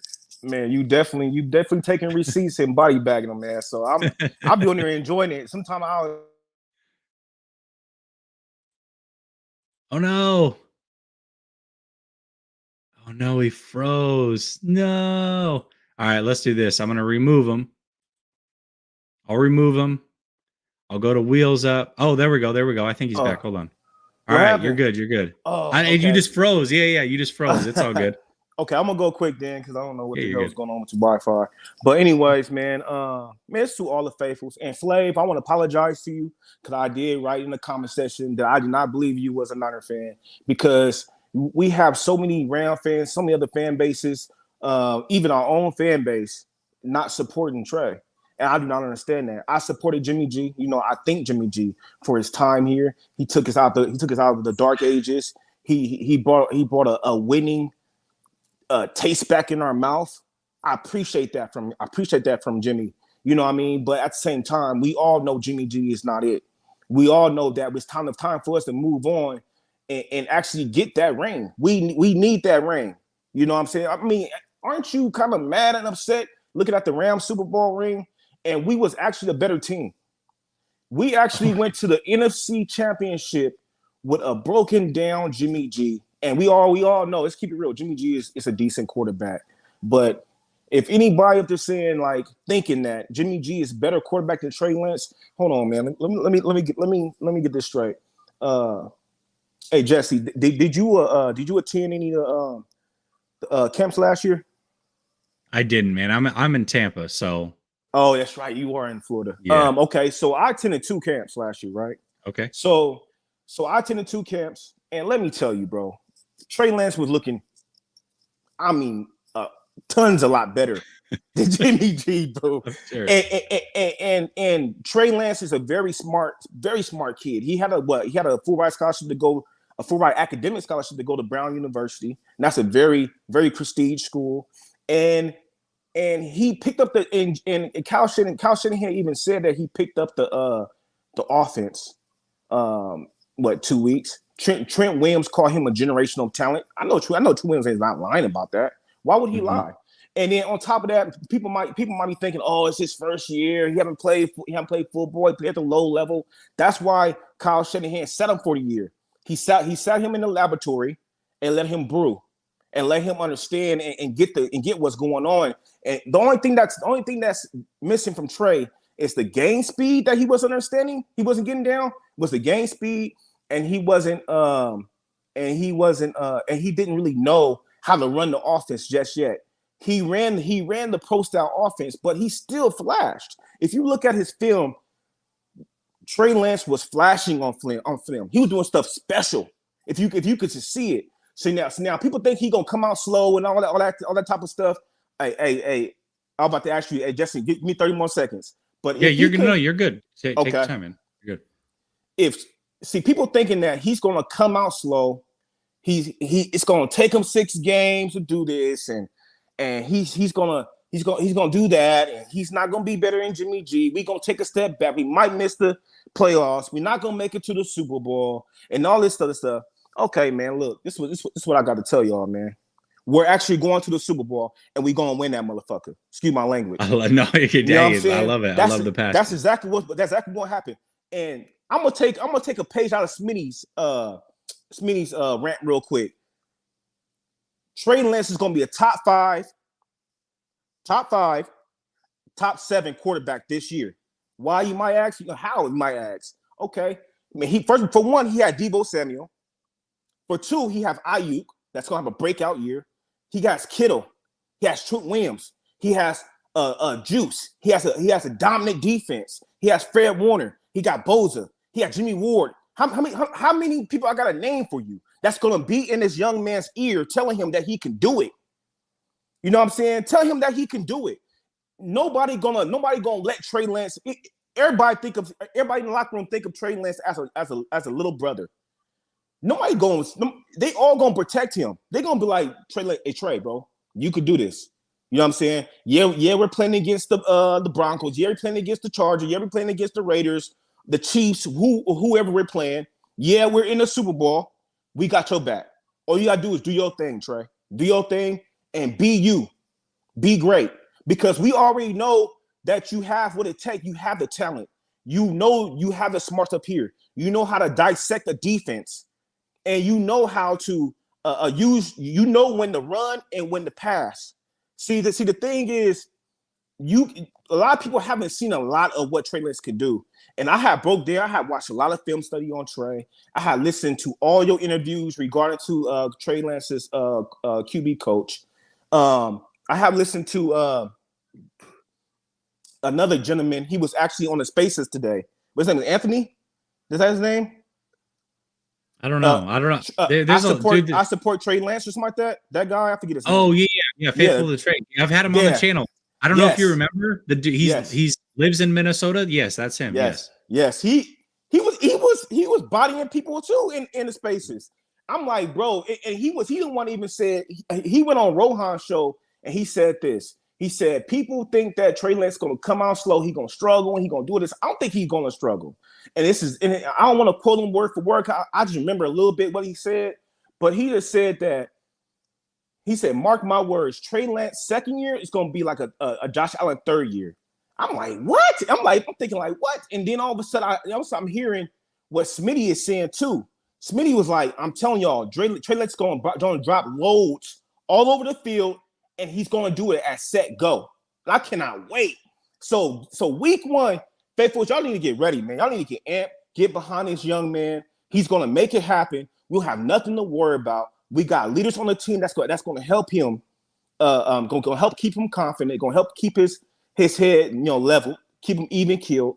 You already know the kid got swag. So, I mean, he has swag on the field as well. Don't worry about all this arm fatigue, arm soreness, and nothing like that. We have nothing to worry about. He fixes mechanics. He fixes footwork. He's working hard every single day. And he works way too hard to prove these haters right. You already know that. You already know that he works way too hard to prove these haters right. So I want to tell y'all, man, we have nothing to worry about. And Trey Lance is going to surprise a lot of people this year. A lot of people. Trey Lance is going to drop loads out there. I'm telling y'all. And don't be surprised if he's in the MVP talk. Don't be surprised if he's in the MVP talk. Because I already put 100 down on a plus 500 that Trey Lance is going to win the MVP. That's how good I think. That's how good that's how good I think he's gonna be. I have a feeling deep down in my soul, deep down in my heart, that's telling me that Trey Lance is gonna be that dude. And every time I get this feeling, it's always right. I'm always on point with this. I'm a very spiritual individual. I'm gonna throw that out. I'm a very spiritual individual. So when I get feelings, I go after it. I take action, right? So what I'm saying, I'm taking action right now to tell my faithfuls, don't be alarmed. Trey Lance is gonna be just fine, and you're gonna be hearing out of camp that Trey Lance is doing ridiculous type of shit. See my language again. Ridiculous type of stuff. He gonna be doing ridiculous type of stuff. And Kyle Shanahan kind of lowered the bar a little bit. He lowered the bar a little bit because he don't want to hype up his own quarterback, and he don't want to forewarn the other team out there about Trey Lance. He's telling us that, there's gonna be some good and there's gonna be some bad.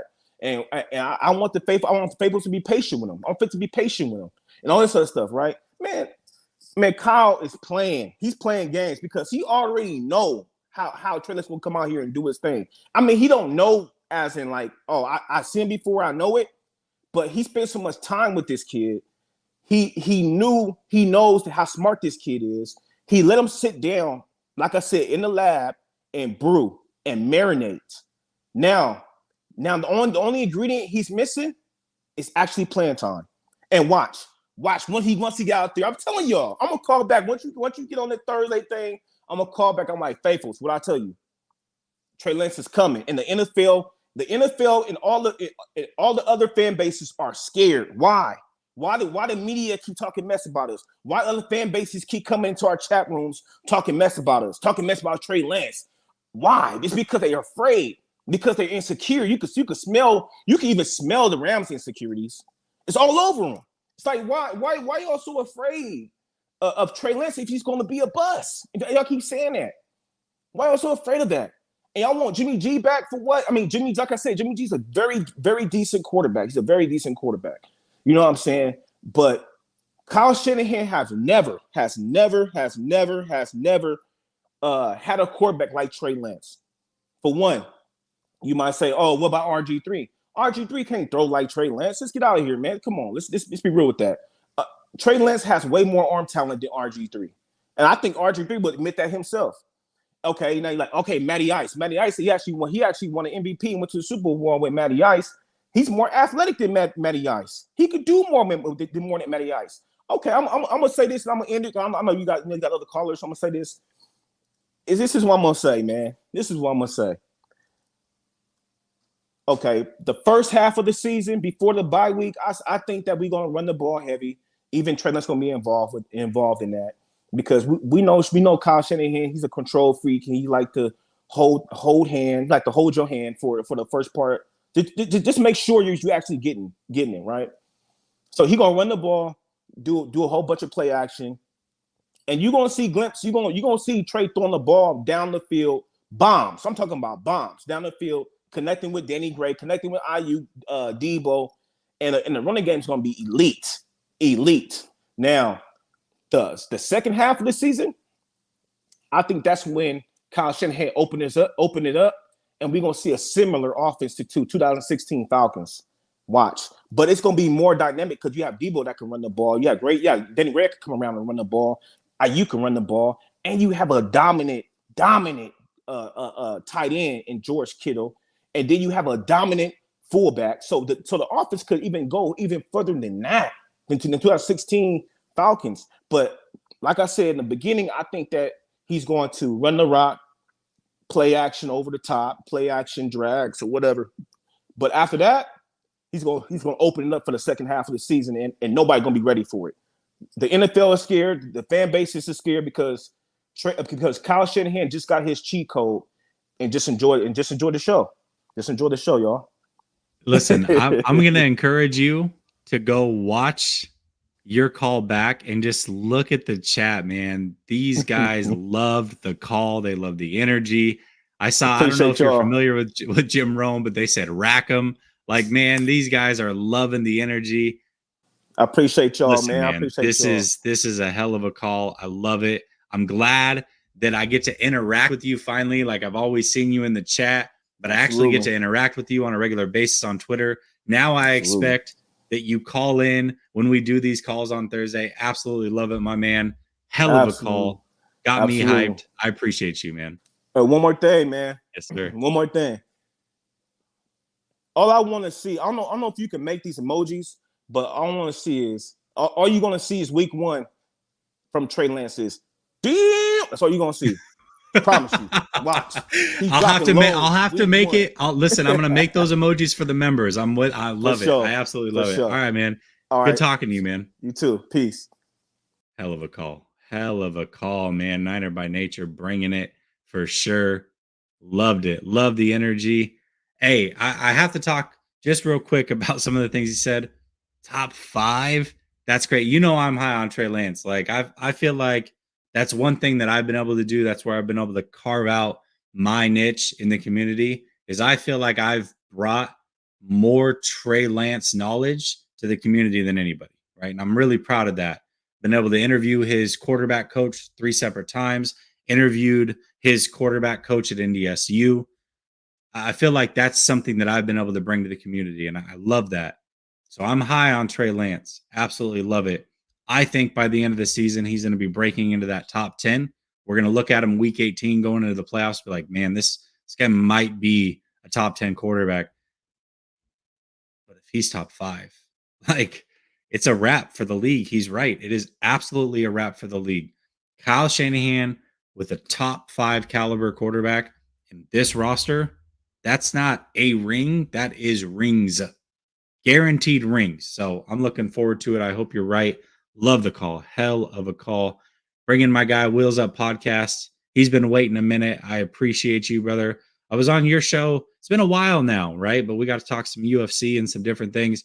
That's what I like about Wheels Up Podcast. He always comes up with a different vibe, different take. He's not a 49er fan either, so he's probably going to come out of left field with some crazy things. Then Gammon, we're going to get to you. That's where we're going to end the call with you, Gammon. So hang tight, brother. What's up, bud? How are you? Hey, man, I'm glad you mentioned it. I'm glad you remember me. I was just going to bring that up as well. But my man, before me, man, I'll tell you what, because this is going to tie into my question now. Like, some of the stuff he said was wild. Like, but that's the fun of being a fan, right?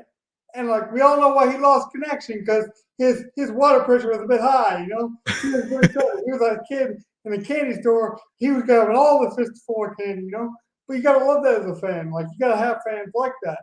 But Jesse, okay, so I'm glad you mentioned being on my show, and thanks a lot for doing that, because you know we were a smaller podcast at the time. We're still pretty small, but we're growing, you know, and these opportunities do matter, you know, getting people on the calls, coming on my podcast, stuff like that. And if you remember, I called in before that, and we talked about emotional sports and like what it means to you outside of the game. You brought up your father and those kind of connections, right? So, and now we do this new thing on my podcast, Wheels Up Podcast, where we take a sport that we also like and we compare it to another sport, and we learn lessons from it. So I'm glad you brought up the UFC, because I was actually going to bring that up. So my 3 things real fast, and you can get on to your next caller, because I won't take up 5 minutes. I'm pretty diligent about that. But here's the thing: we all go into these training camps, right? Like, my man's crazy with that Trey Lance stuff. But I will say one thing: at least he put his money where his mouth is. You know, like if you're gonna come out with some crazy takes, at least put some money on it. So I mean, MVP, Super Bowls, like, you know, I'm a Trey Lance fan too. I hope to draft him a lot in my best ball leagues. But he always put his money where his mouth is. I will say this: we always have these big, grandiose takes. You know, you go to training camp, you have the draft, you want your team to do well. All teams are represented in the draft, so that's kind of when you see the crazy fans really start to show out. You know, they're like, "Oh, this is Super Bowl bust," and then training camp comes along, and then players got to go to work, right? And that's like put up or shut up time. So give me a way to put up your team or put up your fan base, and then give me a reason to shut up your fan base. And what I mean by that is, tell me how we can be better fans. You're right, I'm not a fan of the 49ers, but I'm a huge fan of football. I don't wish well at all. Like, you know, I want every player to get through healthy. But as these players ramp up, and they have this goal mindset, this job mindset. How do we become better fans and kind of go through our fan training camp? Like, what's the best way to be a fan? Is it just like pure excitement?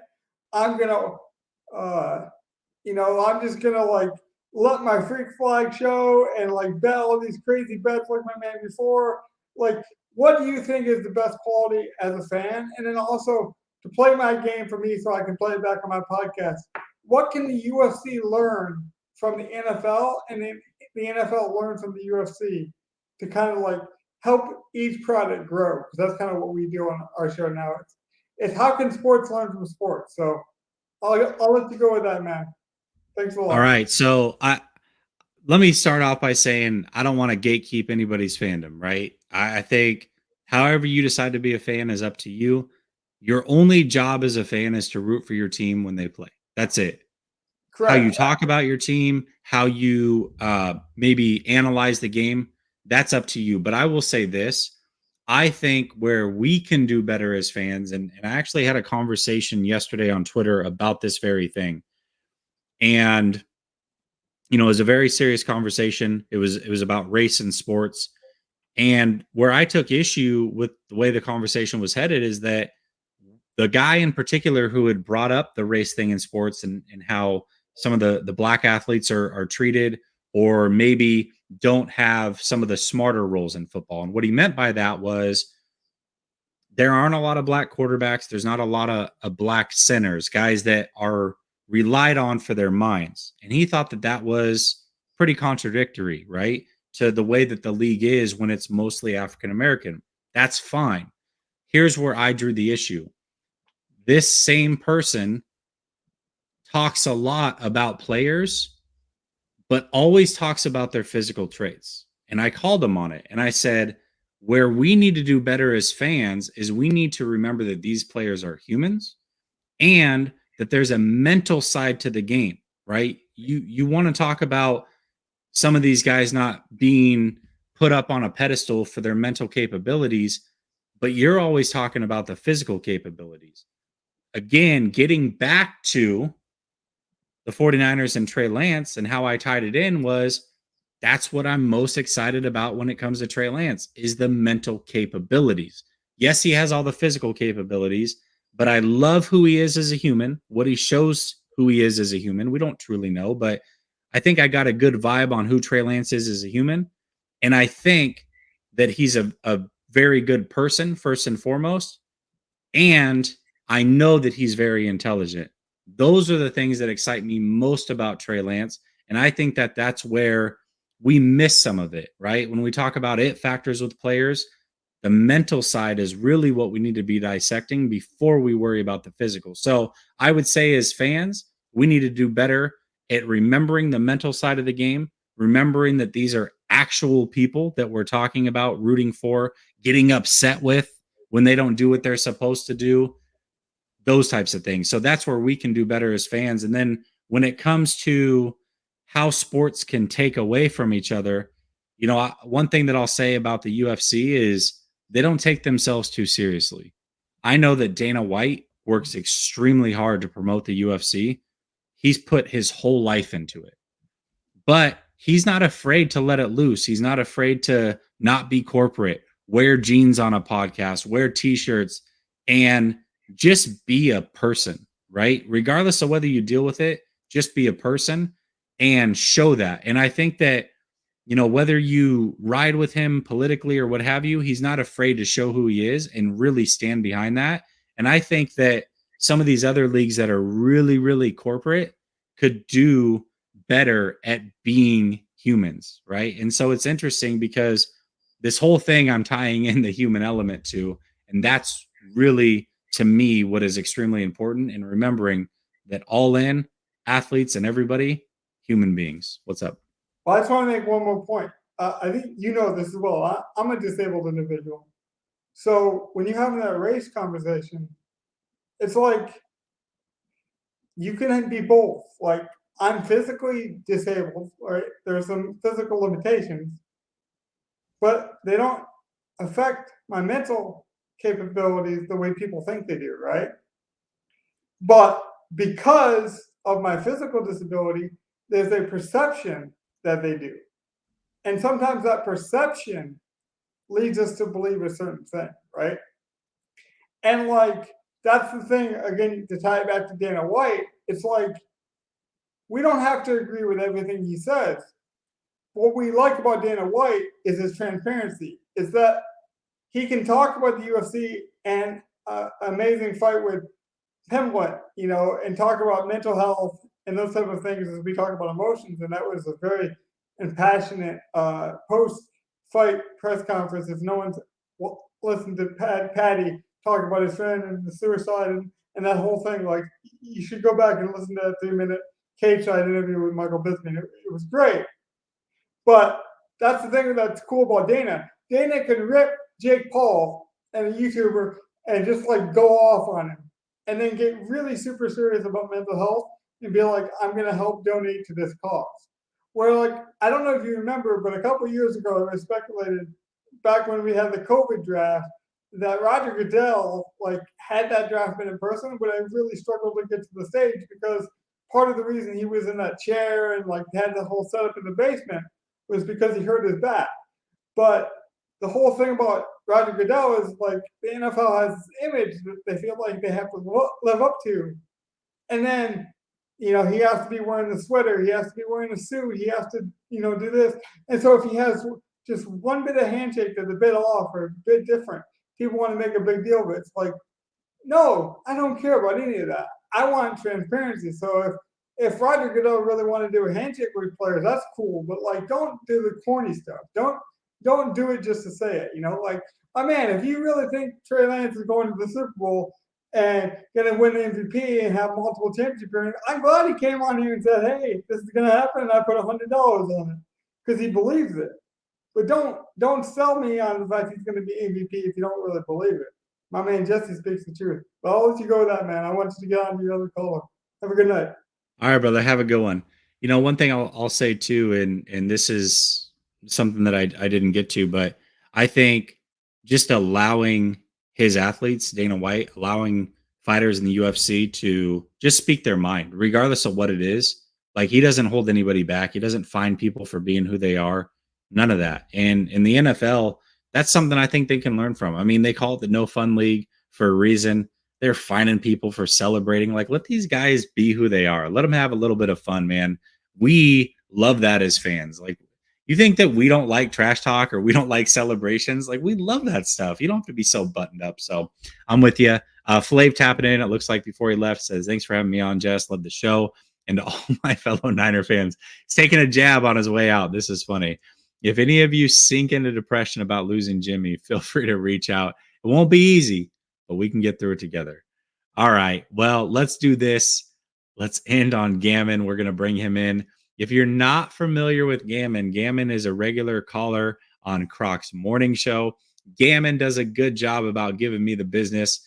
Definitely holds me accountable. Not afraid to go at me a little bit. So we'll see how he's feeling. We'll see what kind of mood he's in. But if he's feeling froggy, I know he'll leap, and he's not afraid to say what's on his mind. What's up, Gammon? How are you? Hey, not too much, Jesse. Man, it's I just want to start off, if I could, if everyone just hit the like button, it would be really cool to kind of hit 100 as a community. You know, Jesse, I'm in a position to fail by you having me fault the last two callers. Man, it's just not fair. It was really, really neat to put a face by Niner by Nature. Like, I'm a fan of his fandom. I don't know if that's a thing, but Niner by Nature, like, that was like, I've been seeing you literally everywhere. That was actually neat to see that. But actually, what I want to do though, Jesse, was I just want to talk to you directly, because I think everybody else kind of called in. They were talking about the Niners and those kind of things. So I thought it was kind of neat the way you kind of set this up, because I do. I used to actually get really excited for these phone calls because I wanted to challenge you so badly. Like, I really did, because I think I hopped on one time and I got absolutely lit up and destroyed by you. And it made me actually start doing my research. And I started writing some articles. So in that way, then I could come in here, come at you correctly, And then, now we kind of have our playful banter of I kind of troll you and everything like that. But I tried so damn hard, staying up late, writing, perfecting my craft, and then, just my level of digging. And I just saw you and the way that you would always just find information. And you just always go to a deeper level. I was like, damn it, man. It's just like, it was infuriating. And I just realized like there's no reality in which I could compete. And so with that kind of said here, I challenge everyone here to try and write like one 49er article. It really allows you to articulate your point better. And also too, more importantly, I think it really shows how much work these guys like Jesse put in. Like this is like hard. Yeah, Jesse does body everyone. Like it's ridiculous. I was in my feelings. I was like, I'm gonna get this guy. I'm gonna study for like a week. And I was writing articles for like months, and I was like, damn, man, this is tough. But yeah, I went from wanting to light you up in your own show to just admiration. So that's just kind of my personal thing. And I still plan on trolling you because you seem to have a knack for it and handle it knowingly well. But yeah, that was it. I know that you've had a long evening, but it was. I just wanted to let you know that, yeah, you made me into, I think, like a better fan, and it improved me in other walks of life, getting that. But that's it, guys. And I appreciate everything. And if everyone does hit that like button, because this is huge. I'm sure you're exhausted by now, Jesse. And so, yeah, instead of trying to come after you, feeling froggy, I'll wait till you get your energy back up Thursday, Friday. We'll get it again. But hey, Gavin, let me say this, man, that makes me feel really good, man. I really appreciate the kind words. I'll say this. I definitely do dig very, very deep. I try not to have a take unless I can stand on it and really back it up. And sometimes I'll say this. I'll get into a debate with people and take the other side just to see if I can work through it and really challenge myself, even if I don't believe it sometimes. That way, when I deliver a take here on the show, I'm at my best and I really can stand behind what I'm saying. But man, that means the world to me. I think you're extremely intelligent. I love listening to your calls with Croc. I feel like you make me better as well. I certainly listen to what you bring to the table. I think it's a lot of really good stuff. I think the way that you talk about the game and articulate, and just to see you grow, because let's be clear. Me being on camera on a regular basis gives me an advantage, right? And so for a caller to come on and do what you do with Croc, do what Niner by Nature just did, do what Wheels Up just did, it takes time. And you don't get that day by day practice that we get because we're doing it on a regular basis. One thing that I regret big time and that I wish I could somehow make it happen again, but losing my first channel wasn't the subscribers and having to get it all back. It was that I don't have my first show to go back on and reference just how poor it really was, how nervous I was, how hard it was to get up in front of everybody. Even if back then it was only one person watching, right? And it was my wife or whatever. It's not easy to do this. And so I give you a lot of credit. I give all the callers a lot of credit. Nights like this make it really, really easy. You guys come up with the topics. We just have good conversation. And I admire everybody that's willing to call in. I love that you guys show support and have shown support for such a long time. It really does mean the world to me. Gammon, thank you so much. That was awesome. I appreciate you. Appreciate you more, brother. Thank you. Later, man. We'll talk. What a good dude, man. That was yeah, it's funny because I feel like tonight's show really went full circle. If you were here for the whole night, the very beginning first call was David, my guy David. And he talked about, for Trey Lance, what it must mean to hear that he's the go-to guy, that he's the quarterback, and to hear the team talk about it. Even if he was told in private, just hearing it get out into the ether and go out to the public must be big for his confidence, especially a young kid. And then he talked about in his profession, how he's a teacher, how he knows he's good at his job, but even just hearing it from a superintendent or a principal makes him feel good, right? And that's kind of the way that this show rounded out with Gammon calling in. I'm very confident in what I do. I mean, this is fun for me. I love talking about the team. I love interacting with each and every one of you. And I'm very confident in my stances. If I say something, I'm going to stand behind it. You may not believe it.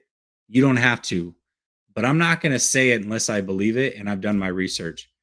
But to hear somebody else say that and round out the show that way, I don't know. I just feel like it's a great way to just come full circle on this show. It's a blessing to talk to you guys. It's a blessing to interact with you guys on a regular basis. You guys all brought it tonight. Let me get to these super chats real quick. Lothar the Truth says, Jesse, brother, have you ever experienced a game at Candlestick? I haven't, man. I've been to 3 Niner games in my entire life. 2 were in Seattle. Remember, I'm from the Pacific Northwest, so 2 were in Seattle. One of them was the T.O. Sharpie game, so that's pretty cool. I got to be there for that. And then actually, no, I lie. I've been to 4 49er games. The other one was the Super Bowl year, Tampa, week 1. I was at that game. And then last year, I got to see him play in Jacksonville. So those are the 4 games that I've seen live. But yeah, I wish I had that experience. Something that I could throw out there for sure to remember. And then it looks like we've got one more super chat. Raphael says, great show, Jesse and the callers. Hey, it was a great show. I love that the call-in show is back. It'll be here every Thursday going forward. Appreciate y'all. Love y'all. And if you have not done so already, make sure to like, subscribe, hit that bell notification. Helps the algorithm. I'll be back tomorrow night for 2 shows. One with Grant on his channel. We'll be doing 49ers After Dark. And then right after that, I'll be back with Radford here on my channel. We'll be going over some NFL things, talking about training camp. So make sure you tune in. You guys have a great night. Peace.